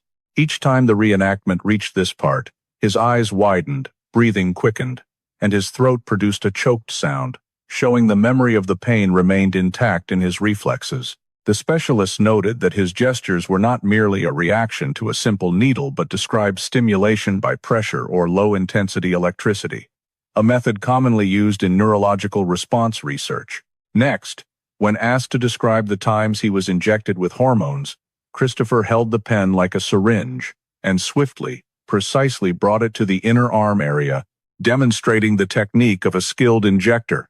He could not describe the type of hormone, but after the injection, Christopher always mimicked mild muscle tremors, eyes widening then fluttering closed, consistent with a strong short-term stimulatory reaction. The expert team assessed that these drugs differed from the anesthetics previously found in hair samples and leaned toward the group of hormones that regulate stress responses or affect the circulatory system. When analyzing the question about the cycle between experiments, Christopher tapped his finger 3 times on the table, paused, then repeated the 3-beat sequence multiple times, suggesting the intervals between experimental sessions followed a fixed cycle. He mimicked clutching his stomach, lying on his side, then raising a hand to shield his head, indicating he had been in a state of exhaustion after each cycle, which led the investigative team to conclude that recovery periods were deliberately shortened to observe progressive physical decline with each research beat. When asked to describe the perpetrator's preparatory behavior before each experiment, Christopher drew the motion of the man opening a tall cabinet drawer, taking something out, placing it on the table, then pushing it to the left as a habit. He mimicked wiping equipment with a cloth or coarse material, then used 2 fingers to simulate checking the sharpness of a metallic object by lightly touching the pen tip. These gestures repeated every time he was asked, showing the perpetrator followed a fixed protocol like a ritual before starting experiments. This aligned with the personality of someone with a medical professional background, where preparing instruments in order and checking each component is standard practice. When considering the purpose of each experiment, the specialist asked Christopher about the heat room. He pointed to both sides of his arms, then mimicked skin being stretched due to heat. Afterward, he placed his hand on his forehead, sliding it down both cheeks, showing he had been monitored for reactions when body temperature changed. This is a technique often used to observe physiological endurance limits, which falls outside the scope of legal medical practice. When asked about the soundproof room, Christopher mimicked screaming without sound coming out, hands pounding on an invisible flat surface, expressing that the perpetrator had once observed psychological reactions in a complete auditory isolation environment. The specialist believed the purpose of this experiment was to monitor changes in heart rate, neural activity, and panic levels when a person was entirely cut off from auditory signals. The operating table room was the area that caused Christopher to lose control the most. When asked to describe it, he stared down at his hands, then clenched them until they turned white. He mimicked having both hands restrained tightly, and a strong force pressing on his chest or abdomen. He drew a straight line on the paper, then added a short intersecting line like the symbol of an incision made during the experiments. Based on this, the specialist suspected the perpetrator had performed invasive procedures on the body without adequate anesthetic equipment or used low doses to monitor pain responses and physiological rhythm changes. When the investigative team analyzed the entire testimony combined with Marcus Layton's professional capabilities, they found that every detail Christopher described, from injection methods, sensor placement, temperature adjustment to instrument preparation, perfectly matched the habits of a physician who had worked in physiological research environments, conducting experiments in 3-unit time cycles, maintaining neat preparatory protocols, and controlling the victim's biological responses at incremental levels, showed the perpetrator was not acting without purpose, but pursuing an illegal form of research aimed at recording bodily deterioration under repeated pressure conditions. When synthesizing Christopher's manifestations, the investigative team concluded that the entire testimony reinforced the perpetrator's criminal motive. Not spontaneous violence, but a prolonged series of unauthorized physiological experiments conducted in a secret space, long enough to produce significant changes on the body of a completely healthy young man before his capture. When Christopher's testimony began to recover portions of memories related to his escape journey from the holding cellar, he described through a repeated sequence of actions how he silently observed the perpetrator's habits over many consecutive days. He tapped 2 fingers evenly on the table surface, mimicking the rhythm of the man's footsteps as he moved between rooms, indicating that the perpetrator always followed a fixed trajectory. From the heat room to the physiological monitoring room, then to the tool table in the final room before returning to the entrance. He described the man's tendency to check the holding room by standing in front of the door for a few seconds before opening it, as if listening for movement inside. Christopher tilted his head close to the table to illustrate this, showing that he had recognized the pattern and used it to mentally prepare to avoid making noise when necessary. Afterward, Christopher mimicked with his hands the man setting tools down on the metal table, each time in the same position with the same resonance, creating an audio pattern he could recognize from a distance. Based on that, he determined the time period when the perpetrator was busy arranging equipment, usually long enough for him to move around inside the holding room without being detected. When asked about the moment the perpetrator was most off guard, Christopher tapped 3 beats on the table edge with his finger, then held up 2 fingers, mimicking the cycle that occurred after experimental sessions. During the time the perpetrator recorded data in a notebook, he usually turned his back to the door, fully focused on cross-referencing readings from the physiological monitoring devices. He described this by bowing his head close to the paper and moving the pen in very rapid strokes, showing it was a repeated behavior Christopher observed many times. Whenever the perpetrator concentrated on note-taking, his breathing became even and light, with no signs of tension or scanning the surroundings, creating the first gap that Christopher memorized for later exploitation. Once observing the perpetrator's behavior had sufficiently revealed the patterns to him, Christopher began describing how he collected small items that could be used to pick the lock. During one experimental session, when the perpetrator carelessly dropped a few tools onto the floor, Christopher drew a stealthy motion of using his foot to drag a small metal fragment toward himself. He described always keeping his eyes down as if submissive, but his foot subtly pushed the item under the edge of the holding bed. When the specialist asked about the shape of the item, Christopher used the pen tip to draw a short straight line with a slightly curved end. This led the analysis team to conclude it could be a metal shard from a tool clamp or a broken piece from a sensor holder. He continued describing another instance, when a small screw fell from the fixed frame in the corner of the room, and by waiting until the perpetrator turned away, he used his fingertip to pull it under the thin fabric of the floor mat. When mimicking the picking up motion, Christopher always looked down and moved his hand very slowly, showing he had to act under extreme pressure where any noise could arouse the perpetrator's suspicion. When speaking about where he hid the items, Christopher drew a small rectangle under the bed edge, then lightly tapped the center of the shape, indicating the spot where he concealed everything he had collected. He mimicked stuffing them into the torn fabric underneath, using the pen tip to twist in a circular motion, simulating how he twisted the fabric to form a small pocket. This behavior was repeated multiple times during the session, showing it was a key part of the strategy that kept the items close enough for use when opportunity arose without being discovered during room checks. When the specialist asked him to describe how he timed approaches to the door, Christopher drew a short straight line, then added 2 small dots on it, depicting 2 fixed intervals between the perpetrator's footstep rhythm and the metallic sound when tools were set down on the table. He used his hand to mimic his own footsteps, hugging the wall, turning and pressing into the corner whenever the perpetrator's footsteps changed. When nearing the door, He pointed 2 fingers near the handle position and twisted lightly, mimicking testing for looseness.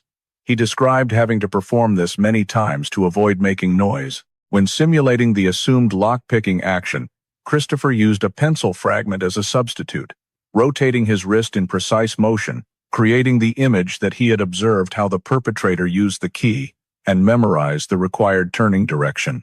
He could not express it verbally, but the mimed actions were detailed enough for the investigative team to recognize that he understood the mechanism of a sliding or simple bolt lock. Alongside the main plan, Christopher also described backup measures if caught.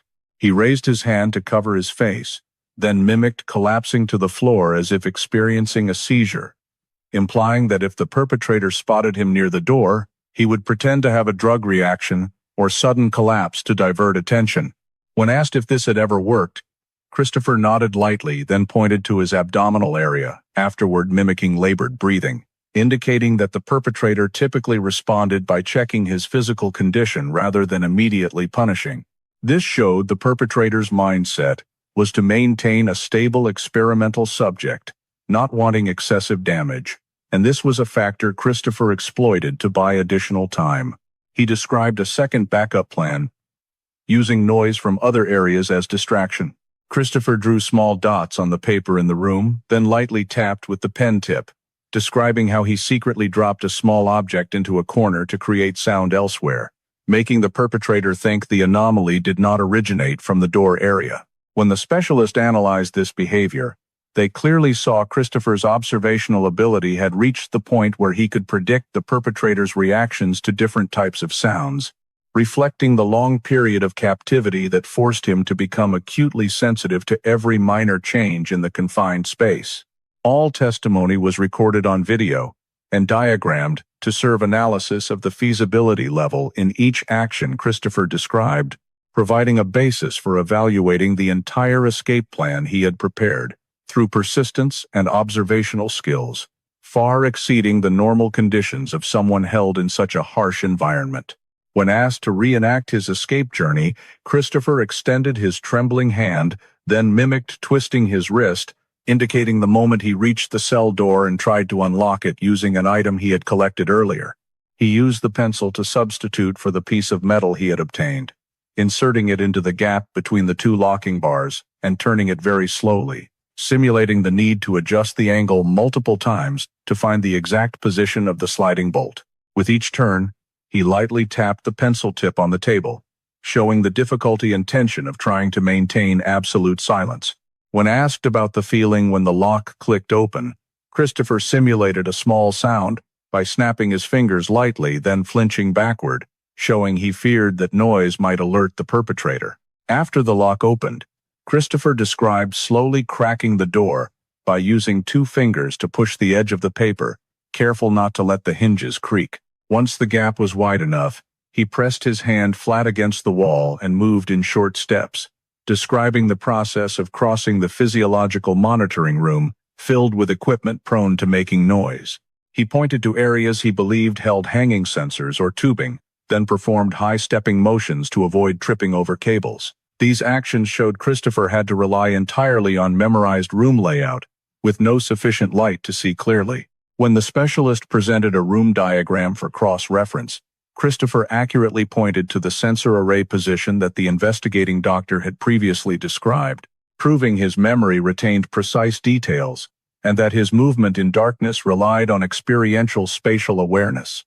As he approached the heat room, he mimicked a slight shiver, indicating the distinctive smell or sound from that area put him on alert. He fanned his hand lightly in front of his face to illustrate checking air temperature to determine whether the equipment was active.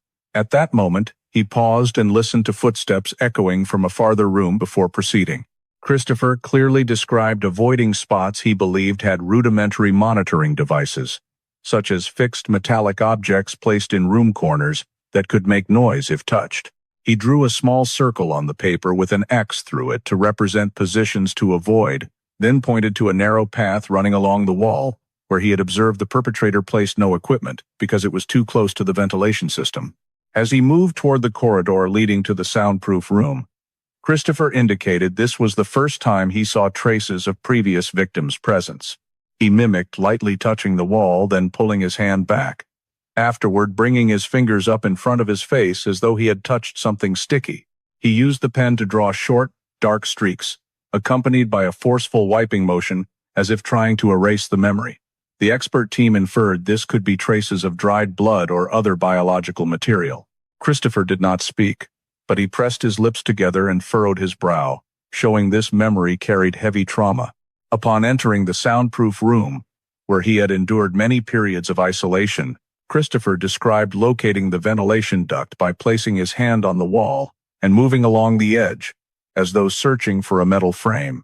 When his finger touched a warmer spot due to leaking air, he tapped the pen hard on the table, marking the moment he found an escape opportunity.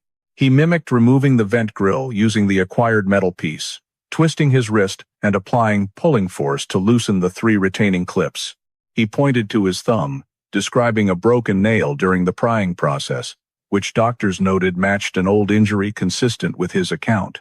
Once the vent grill was dislodged enough to crawl through, Christopher mimicked curling his body, bracing both hands on the floor, then pushing himself into the duct. He described the interior space as extremely narrow by pressing both hands tightly against his hips. He slid forward in short segments, head slightly lowered to avoid hitting protruding sections.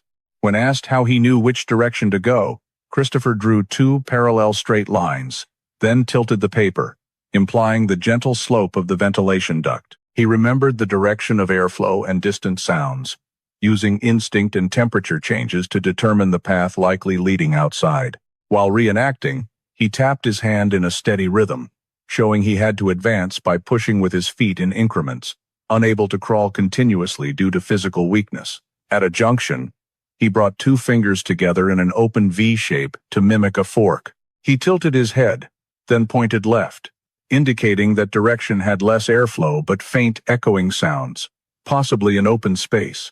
He chose that path and mimicked continuing to slide forward. When describing the moment he exited the ventilation duct, Christopher made a forward sweeping motion with his arms, as though bracing his body against a rough surface.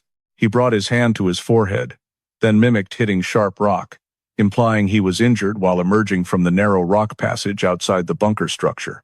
The scratches on his hands and forehead when he was found matched this description. Afterward, he drew a rough, uneven rock surface, then mimicked his body sliding down a slope. He placed his hand on his chest, breathing heavily in recollection, showing the impact caused intense pain, but he still had to keep moving. Upon emerging from the rock crevice, Christopher mimicked the faint light of nighttime or moonlight, shielding his eyes with his hand, then slowly lowering it. He did not know his exact location, but knew he had to get as far from the bunker as possible before the perpetrator noticed. Christopher mimicked staggering running steps, knees buckling, hands repeatedly bracing against the ground. He pointed to his legs, then shook his hand lightly, expressing utter exhaustion that made every step rely on willpower rather than strength. He mimicked labored breathing, then pointed in the opposite direction from the ventilation duct imagery, showing survival instinct forced him to move away from any path leading back. He drew a long line, then added short crosshatches, implying sections of rock, brush, and rough terrain. In his testimony, he placed both hands on his chest, then pointed to his ear, indicating he constantly listened for sounds behind him to ensure no pursuing footsteps. When reenacting the moment he achieved maximum distance from the bunker, Christopher dragged the pen hard across the paper in a long line, then released it, as though that was the instant he collapsed completely, but knew he had traveled far enough to avoid immediate detection. These details show the escape did not occur through luck but through observation, persistence, and a powerful survival instinct forged by someone pushed into brutal circumstances over a prolonged period. In the process of reenacting the escape journey from the cellar area, Christopher mimicked through gestures how he first stepped into the deep forest in a state of extreme physical exhaustion, but was forced to keep going to avoid being found. When the specialist asked how he determined direction, Christopher raised his hand to shield his eyes, tilted his head, and pointed in a fixed direction, mimicking the position of the sun. Though his speech was limited, he held up 3 fingers to indicate the time when light slanted, showing he used the sun's position to avoid circling and maintain direction toward areas he believed had openings. He continued mimicking how he observed terrain by placing his hand flat, then gradually raising it to simulate a hillside slope, indicating he sought natural high points to assess orientation. When asked how he maintained strength, Christopher cupped his hands and mimed catching imaginary water, simulating the action of drinking from small streams or pooling spots. He pointed downward and drew small circles symbolizing puddles or rock grooves where water collected. He gestured that at one point he had to lie flat on the ground to drink, because he no longer had strength to lift his body. Using both hands, he mimed the shape of a narrow flow, indicating shallow water crevices he relied on to stay conscious. When crossing difficult terrain, Christopher mimed curling his legs, then planting his hands on the ground, implying he had to crawl through steep sections or rock slides. He used his finger to draw jagged lines, symbolizing rugged terrain with constant elevation changes. Afterward, he described sliding down a rocky patch by dragging his hand long across the table, then jerking it back, showing his body slammed hard into rocks during the fall. Some bruises and skin tears on Christopher's body when found were cross-referenced and matched this mimed motion.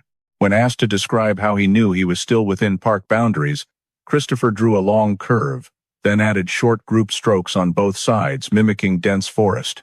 He pointed to one spot and nodded firmly, indicating he recognized a familiar natural landmark he had seen on maps during his initial trip, possibly a ravine or fan-shaped slope clearly noted on topographic maps.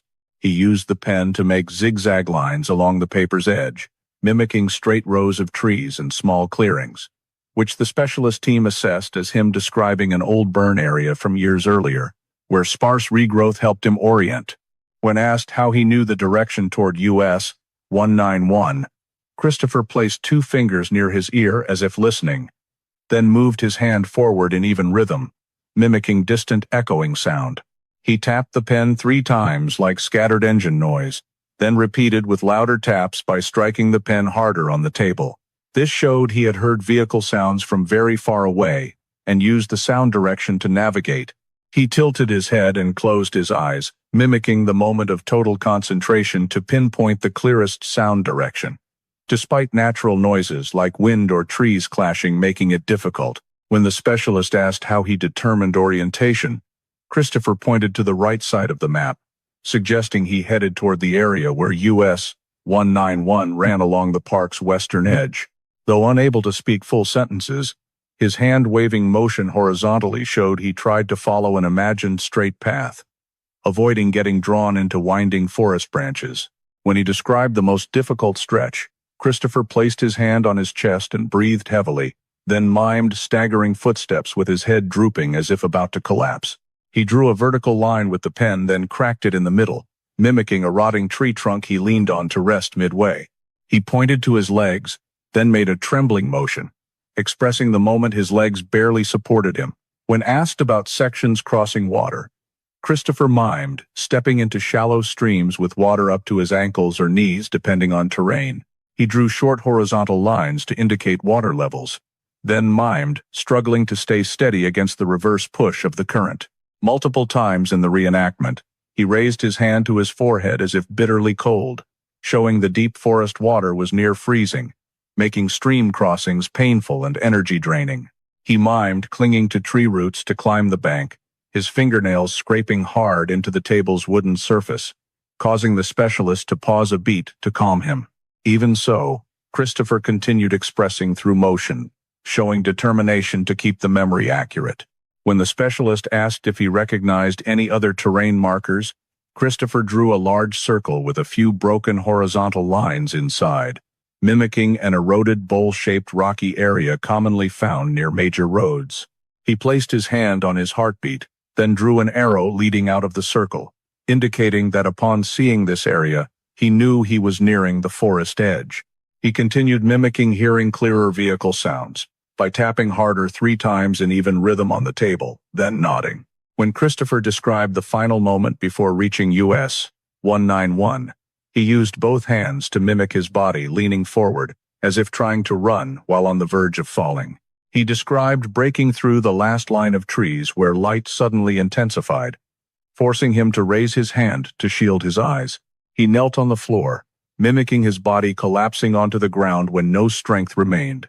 He placed both hands on his chest, then mimed rapid gasping breaths with his throat constricting. When asked what made him keep dragging himself toward the road, Christopher mimed, pulling his body forward inch by inch, leaving imaginary handprints on the ground. He pointed toward broader light, indicating he knew the road was only a few steps away.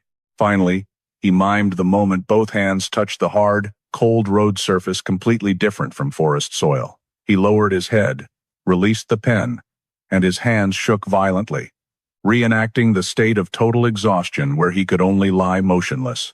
When the investigative team began deploying efforts to locate the detention bunker based on the diagram Christopher had reenacted, they overlaid his original drawing onto the geological map of the suspected area.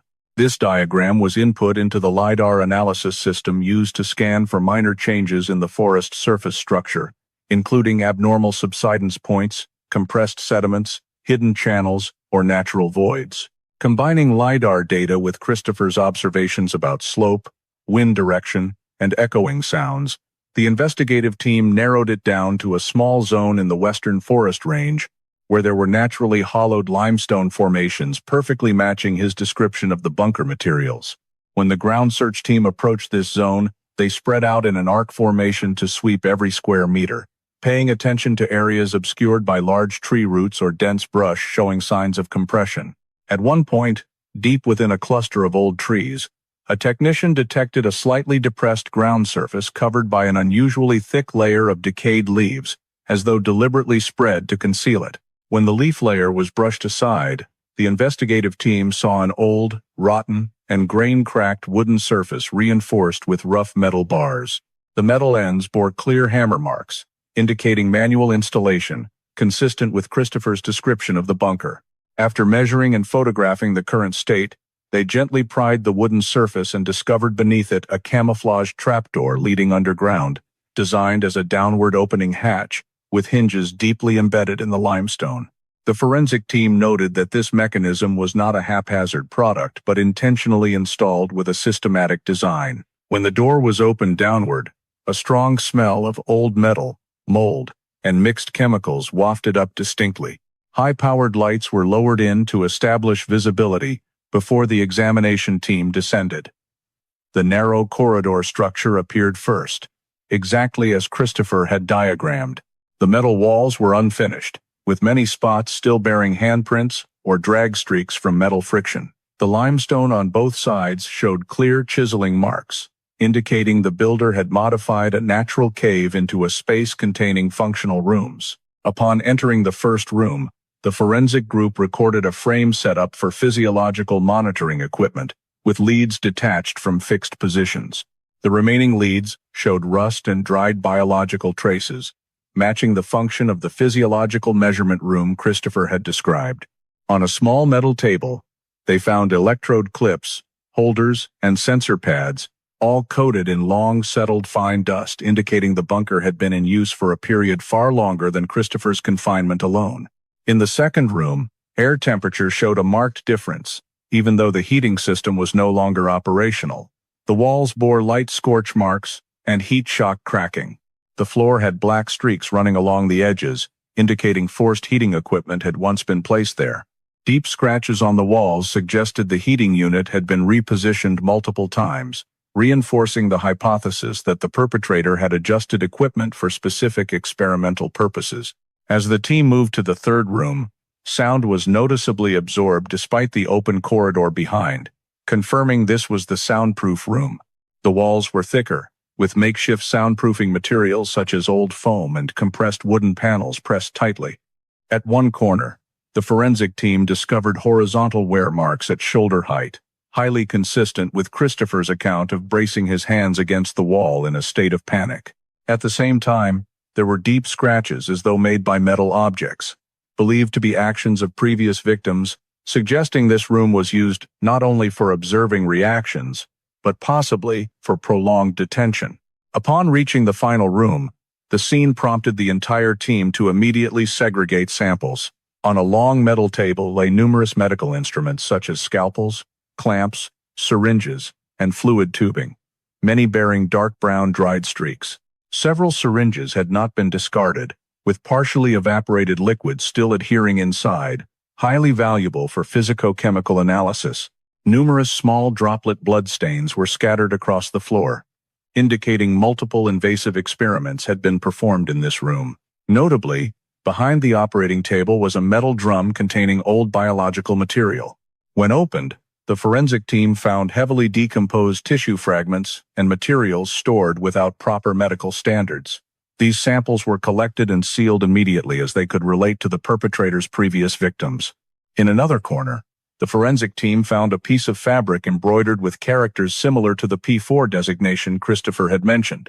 The presence of this marking at the scene confirmed that Christopher's room diagram was not a product of obsession but reflected the actual bunker structure. When the investigative team swept the entire space with trace detection lights, they discovered a faint chain of blood smears leading from the operating room to the soundproof room, then toward the corridor, matching Christopher's reenacted panicked path. Additionally, on the stone floor were long drag marks with blurred, sharp edges, believed to be traces of previous victims being dragged or transported while unconscious. Several hair samples and fabric fragments were collected from rock crevices at the end of the corridor, where the ventilation led outward. These samples were sealed separately as they could identify individuals previously held before Christopher, including 2 missing persons cases already recorded in the cold case system. Once all feasible evidence had been collected, the forensic team began the standardized sample preservation process. Biological samples stored in sealed containers, medical instruments separated into 3 categorized layers, surface materials, stone, wood, placed in anti-contamination bags, bloodstains 3D, scanned before sampling. The bunker space was photographed in full panoramic detail, recording every wall corner, drag mark, and crack for structural analysis. This data became a powerful set of physical evidence proving the site had been operated over an extended period and was directly linked to Christopher's captivity as well as prior missing persons cases.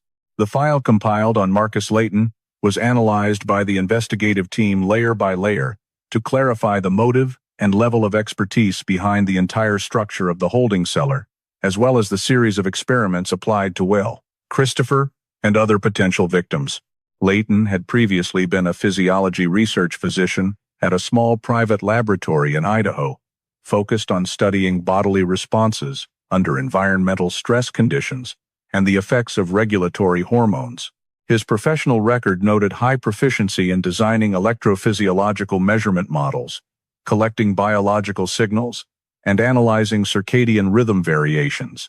However, signs of misconduct began to emerge from there. Internal reports showed Layton had conducted unapproved experiments, using old chemicals from storage and injecting experimental hormones into animals, without following proper medical ethics protocols.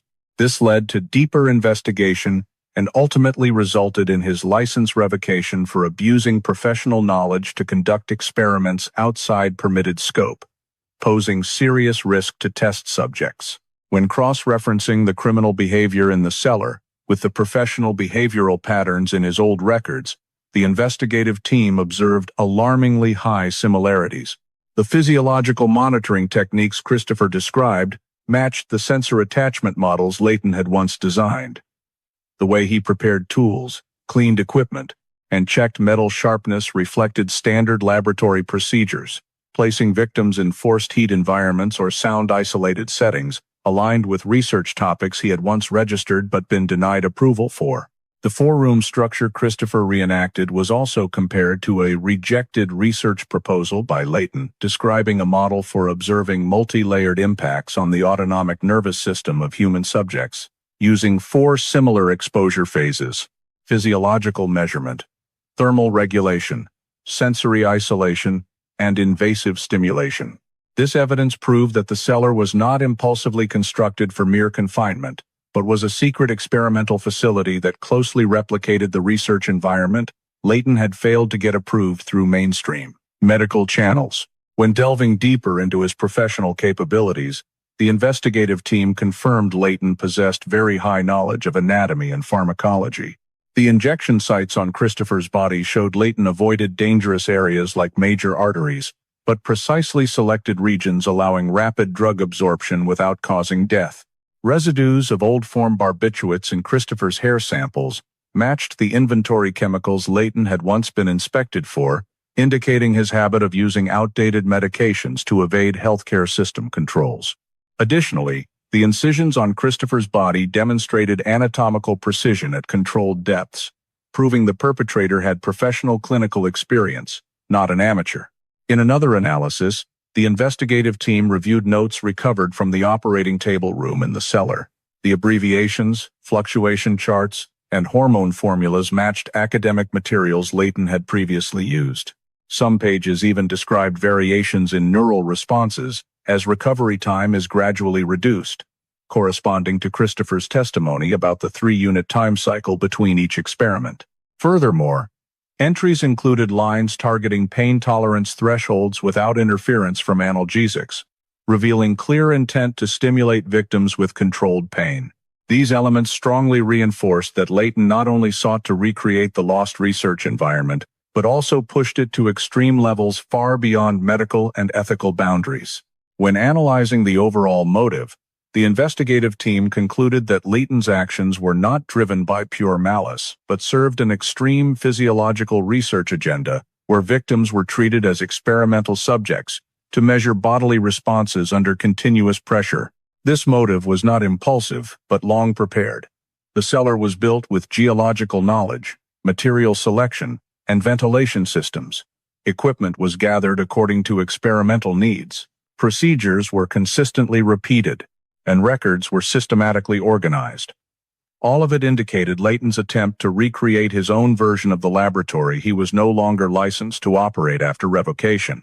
Once all data had been analyzed, the investigative team began preparing an arrest file based on collected evidence, biological traces from victims, suspicious fingerprints on equipment, the cellar structure matching Layton's professional skills, chemical traces aligning with drugs he had used, and especially the cellar diagram aligning with Christopher's testimony in both layout and individual room functions. The file was consolidated into a complete evidence package, sufficient to issue a warrant and pursue Marcus Layton as the perpetrator operating the secret experimental cellar directly linked to Christopher's captivity and previous victims. After all, the evidence recovered from the detention bunker proved the prolonged experimental activity and its direct connection to Marcus Layton.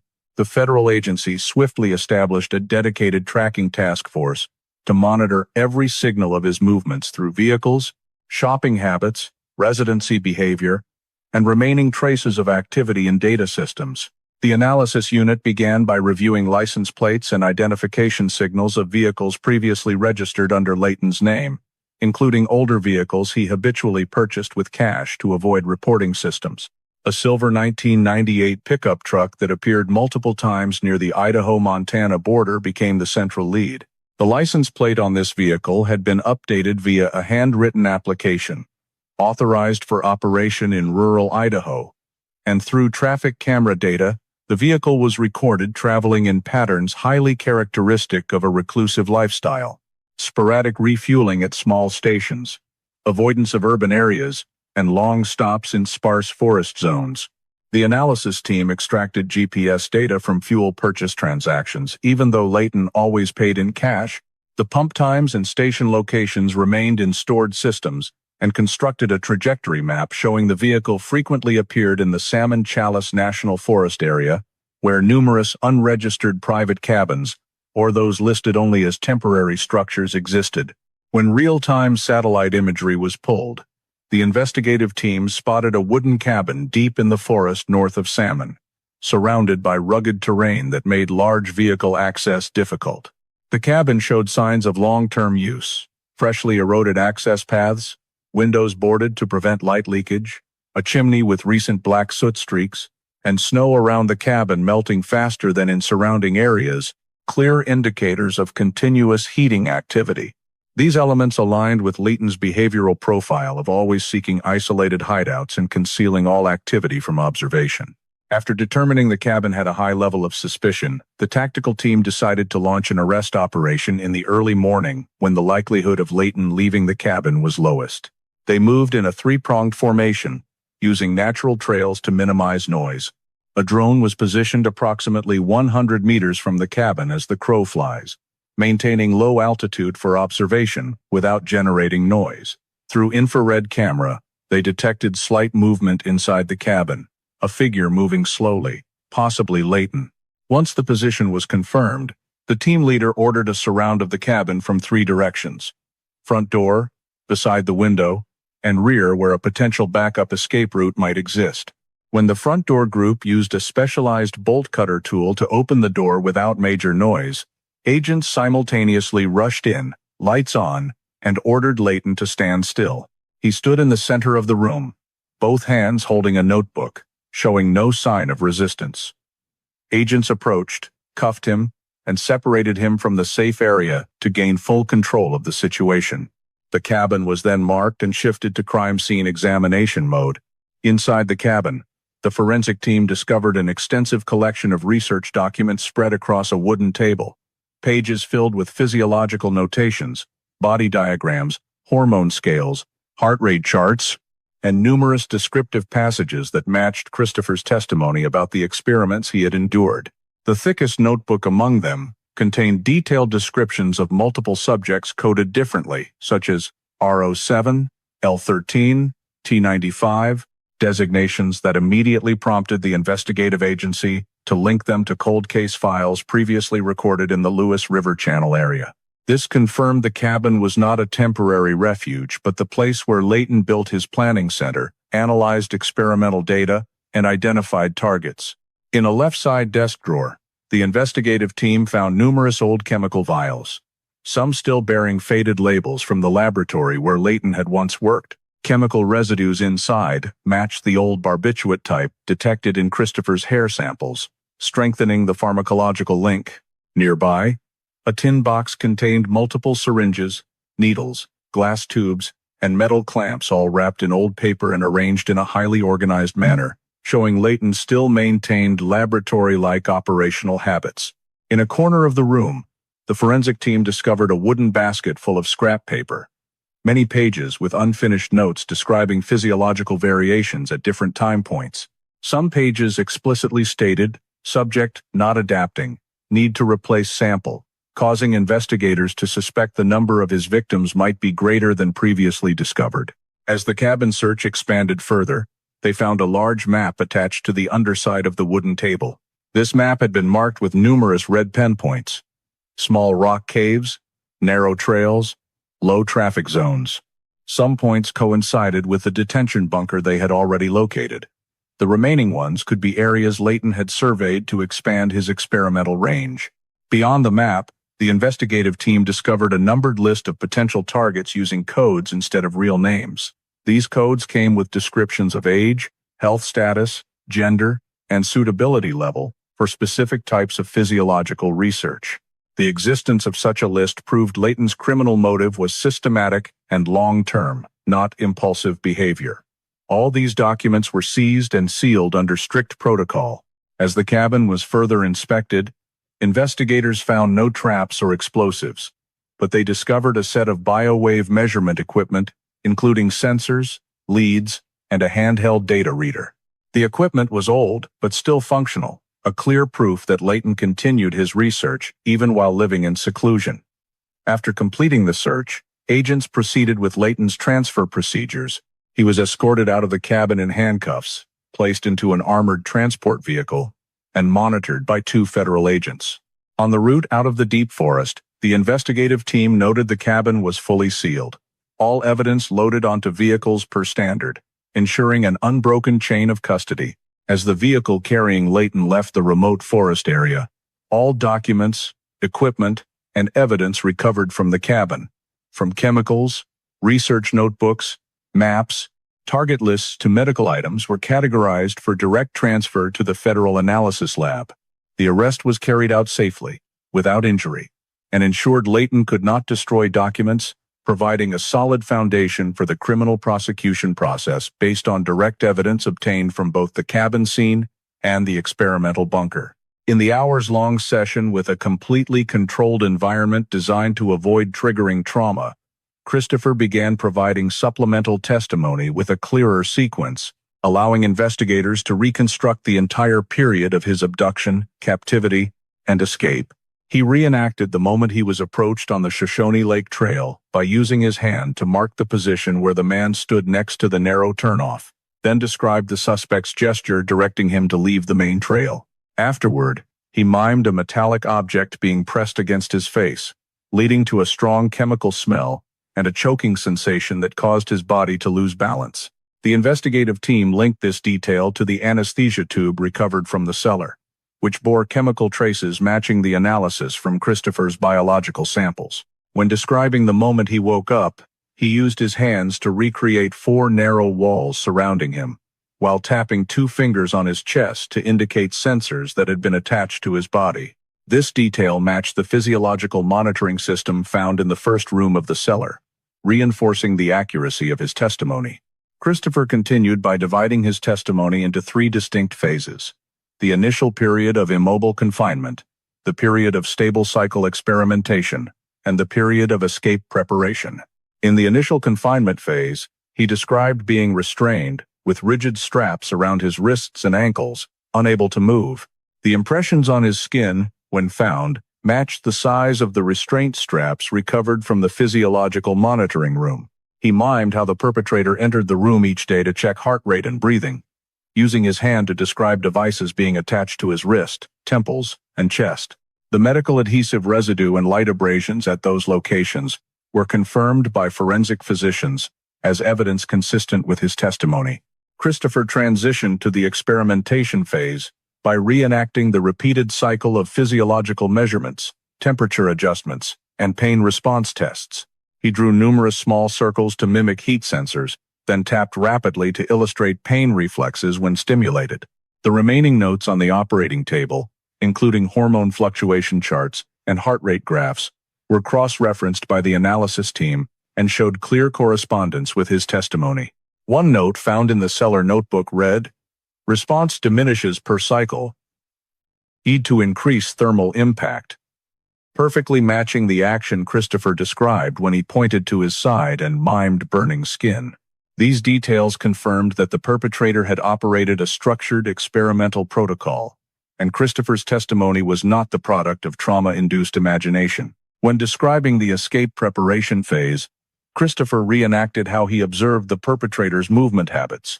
He tapped his finger in even rhythm to establish the time interval when the perpetrator was absorbed in note-taking and turned his back, not checking the holding room. At Layton's cabin, the investigative team found a thick notebook containing the exact handwriting and descriptions of repeated experimental cycles in 3-unit time intervals, as he had once gestured. This ruled out the possibility that his testimony was distorted by fragmented memory. When detailing how he collected items for lockpicking, Christopher reenacted using his foot to drag a fallen metal fragment on the floor close to the underside of the bed. In the cellar, forensic teams found a broken tool frame missing exactly the metal piece whose shape matched the object he mimed. Traces on the fabric at the bottom of the holding bed also showed items being stuffed in and pulled out multiple times, proving his testimony that he hid items there was completely accurate. When cross-referencing the testimony sequence with the cellar crime scene, experts discovered significant matches between the narrow corridors, room door widths, ventilation system positions, and the order of the 4 functional rooms. Christopher always mimed the corridor as a long, narrow path running through the 4 areas, and LiDAR confirmed the actual structure followed this exact sequence. In the escape moment description, he reenacted picking the lock by twisting the metal piece at an offset angle, which technical teams confirmed matched the unique sliding bolt lock mechanism in the cellar's holding room. When describing movement through the physiological monitoring room, he performed avoidance motions around wires identical to the positions of wires found on the room floor, where they remained tied to hanging frames. In the soundproof room, Christopher described feeling the wall and detecting the vent by a light airflow. The actual vent slit at the scene was at precisely the height he indicated through gesture, and the metal grill there showed prying marks from the inside. The bent and distorted marks on the grill fully matched the direction of force Christopher mimed.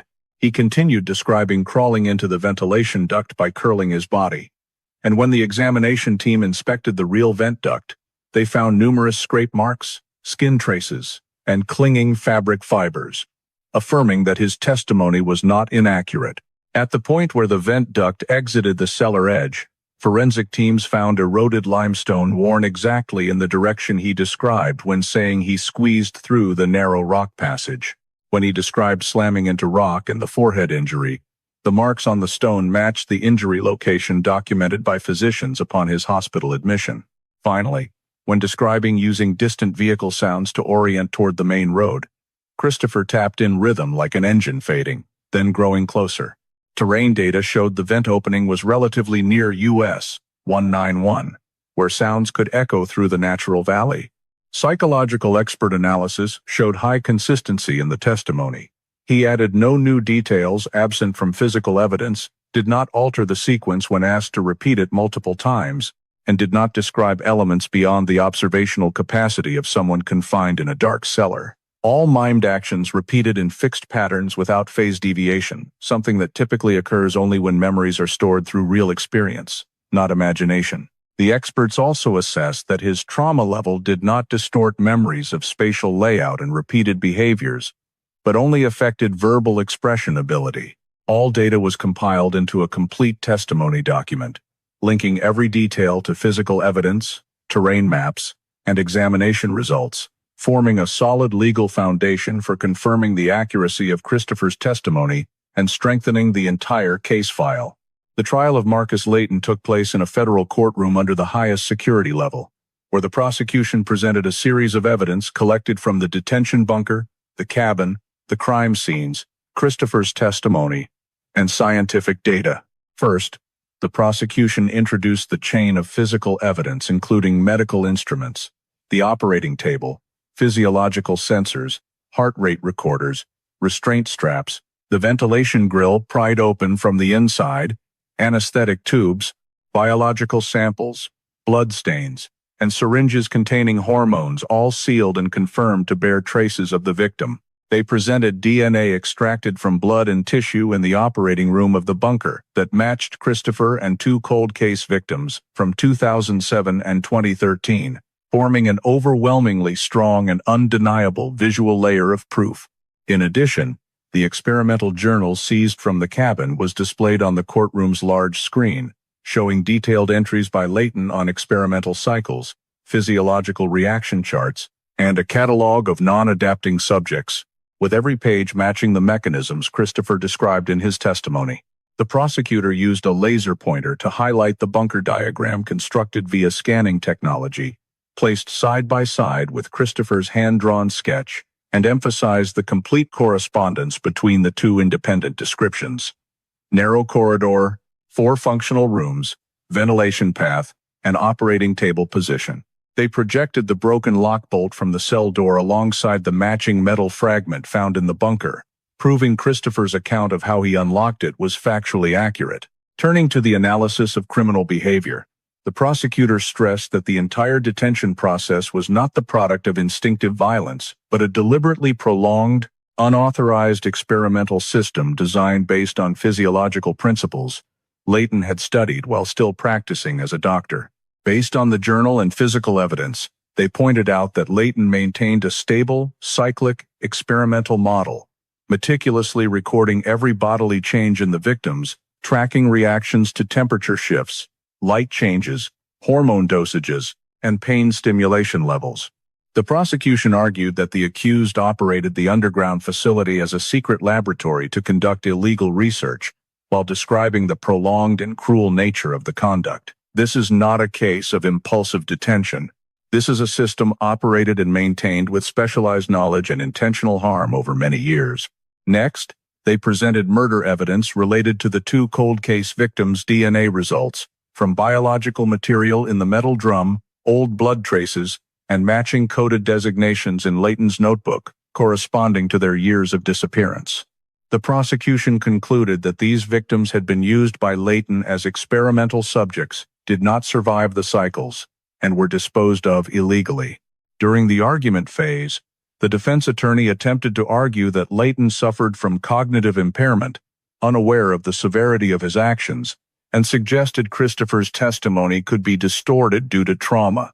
However, The prosecution immediately countered by presenting in-depth psychological analysis showing Christopher's memories had high consistency and matched perfectly with independent physical evidence, especially details of the ventilation duct structure, sensor wire positions, heat room cracks, and broken medical instruments. The defense also argued that the cabin contained many medical documents, but lacked direct proof they were used to cause harm. However, the prosecution presented the chain of evidence linking cabin bunker victim through codes, chemical traces, fabric remnants, and notebook entries. A drone video recorded prior to the arrest showed Layton standing at the desk, writing matching the handwriting in the journal. The prosecution also introduced testimony from the forensic expert, who proved the knife marks on the operating table were repetitive and followed anatomical dissection technique, possible only by someone medically trained. In response to the defense claim that Layton lacked the capacity for prolonged criminal activity, the prosecution rebutted with evidence from his own professional record. Layton had his medical license revoked for unauthorized experiments, had researched human physiological responses in isolation conditions, and possessed the ability to handle dangerous pharmacology. The judge's questions aimed at determining intent were answered by the prosecution through the journal data chain, clearly stating purposes of upgrading experiments, chemical dosages, and descriptions of subjects required to yield extreme limit responses, showing the perpetrator not only knew his actions fully, but actively pursued illegal research. When the arguments concluded, the jury was instructed to consider all evidence. After many hours of deliberation, they unanimously found Layton guilty of intentional crimes at multiple levels.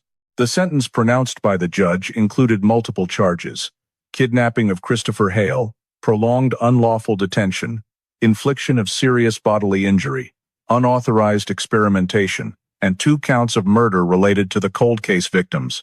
Combining all counts, the court sentenced Marcus Layton to 148 years in federal prison, ineligible for parole. After the verdict was read, the entire case file was sealed in complete closure status, marking the conclusion of the federal criminal proceedings regarding the secret experimental bunker case and the chain of crimes committed by Layton. After Christopher was brought back in a state of extreme exhaustion and began the months-long treatment process at the medical center, his physical health reports documented many significant improvements over the 6 to 12-month recovery period. The monitoring physicians observed that his muscular system gradually recovered, but remained weaker than the average standard for young men of the same age, especially in the leg muscles, which had lost mass due to prolonged lack of movement. Regular blood tests showed that vitamin D deficiency and mild anemia had improved thanks to the nutrient supplementation regimen and controlled light exposure. Bones that had self-healed in misalignment did not cause severe pain but limited range of motion, requiring Christopher to attend regular physical therapy. His cardiovascular system showed signs of irregular heart rhythm under stress, assessed as a consequence of the series of physiological response experiments he had endured. Doctors recommended long-term monitoring because the body's operation under conditions of low light and unstable temperatures in the cellar could have prolonged effects on the endocrine system. On the mental health side, Christopher's therapy process was implemented in a specialized environment, including controlled exposure therapy, cognitive behavioral therapy, and trauma processing models. Manifestations of fear of bright lights and metallic sounds still appeared, but their frequency decreased as he learned to identify triggering stimuli. Avoidance reactions to footsteps were recorded in the first several months but gradually lessened with controlled environmental exposure. Sleep disturbance remained one of the persistent issues. He had difficulty sleeping in a dark room and often requested a small light source left on to avoid reliving the sensation of being confined. The sleep therapy team established a regular daily schedule to limit nighttime panic attacks. When asked to describe emotions, Christopher often struggled to express them verbally but could convey them through drawings. This aligned with earlier assessments that his language function had been affected by prolonged trauma. Looking at the social and family impact, Christopher's return combined joy, confusion, and considerable adaptation efforts from both sides. His family had to adjust daily routines, modify household noises to avoid triggers, and devote significant time to supporting him. Relatives tried to keep interactions gentle, avoiding questions about the period he was missing so as not to worsen his psychological state. However, attention from the local community made it difficult for Christopher to reintegrate. He felt stressed when going out due to curious stares from strangers, limiting his participation in community activities. The medical center recommended that the family reduce media exposure and avoid bringing him to crowded spaces so he could gradually rebuild a sense of safety. Limitations in daily functioning became evident when Christopher attempted to return to studies. His concentration was affected by stress responses to sudden noises, making it hard to keep up with traditional schooling pace. The local education system proposed a flexible home-based learning program combined with online materials and support from therapeutic education specialists. In communication, Christopher spoke little, usually giving short answers and favoring visual cues over long verbal descriptions. Defensive psychology made him wary of strangers and caused reflexive flinching when anyone moved suddenly in his field of vision. Nevertheless, therapy experts assessed that these reactions were not fixed signs, but had the potential to diminish over time as the environment became more stable. When evaluating reintegration potential, the expert team noted Christopher's gradual adaptation progress. He could walk outdoors in the morning under mild weather conditions, began participating in small group therapy sessions with others who had experienced trauma, and could sit in enclosed spaces without panic if sufficient lighting was provided. However, returning to a traditional school environment or high-interaction work setting was still not feasible. He was advised to focus primarily on building independent living skills and stabilizing circadian rhythms before considering any further steps. Experts also assessed that Christopher's sense of time had been long-term affected by the isolation period, causing delayed responses to schedule changes and difficulty organizing daily activities. Regarding his current status, the summary report showed Christopher had achieved sufficient physical recovery to maintain basic activities. Walking, light exercise, regular eating, no longer requiring constant supervision. Still, his bodily endurance remained below average and required at least one more year of continued recovery therapy. His psychological state was considered stable at a manageable level, but still carried a risk of panic recurrence in situations that evoked past experiences, especially darkness and sudden metallic sounds. For that reason, specialists required continued long-term monitoring and a fixed therapy schedule. The file concluded with the notation that Christopher had limited reintegration potential, requiring a stable environment, family support, and regular access to psychological therapy services to ensure the recovery process was not interrupted. The story of Christopher Hale is not only the painful survival journey of one individual but also reflects existing challenges in today's American society. Personal safety, the lack of risk recognition, and the need for long-term psychological support for those who have endured trauma. When Christopher was approached by a man impersonating a ranger near Shoshone Lake and led into a remote forest area, that detail reminds us that even in spaces that seem safe, like national parks, recognizing unusual signs remains extremely important. The fact that he went missing for 4 years and that a sophisticated underground cellar was built reflects the reality that not every threat is visible, and people need to understand the value of following trip reporting procedures, sharing periodic locations, and staying vigilant toward individuals without full official identification practices the National Park Service recommends every year. Christopher's prolonged physical and psychological recovery also underscores the importance of the mental health care system in the United States.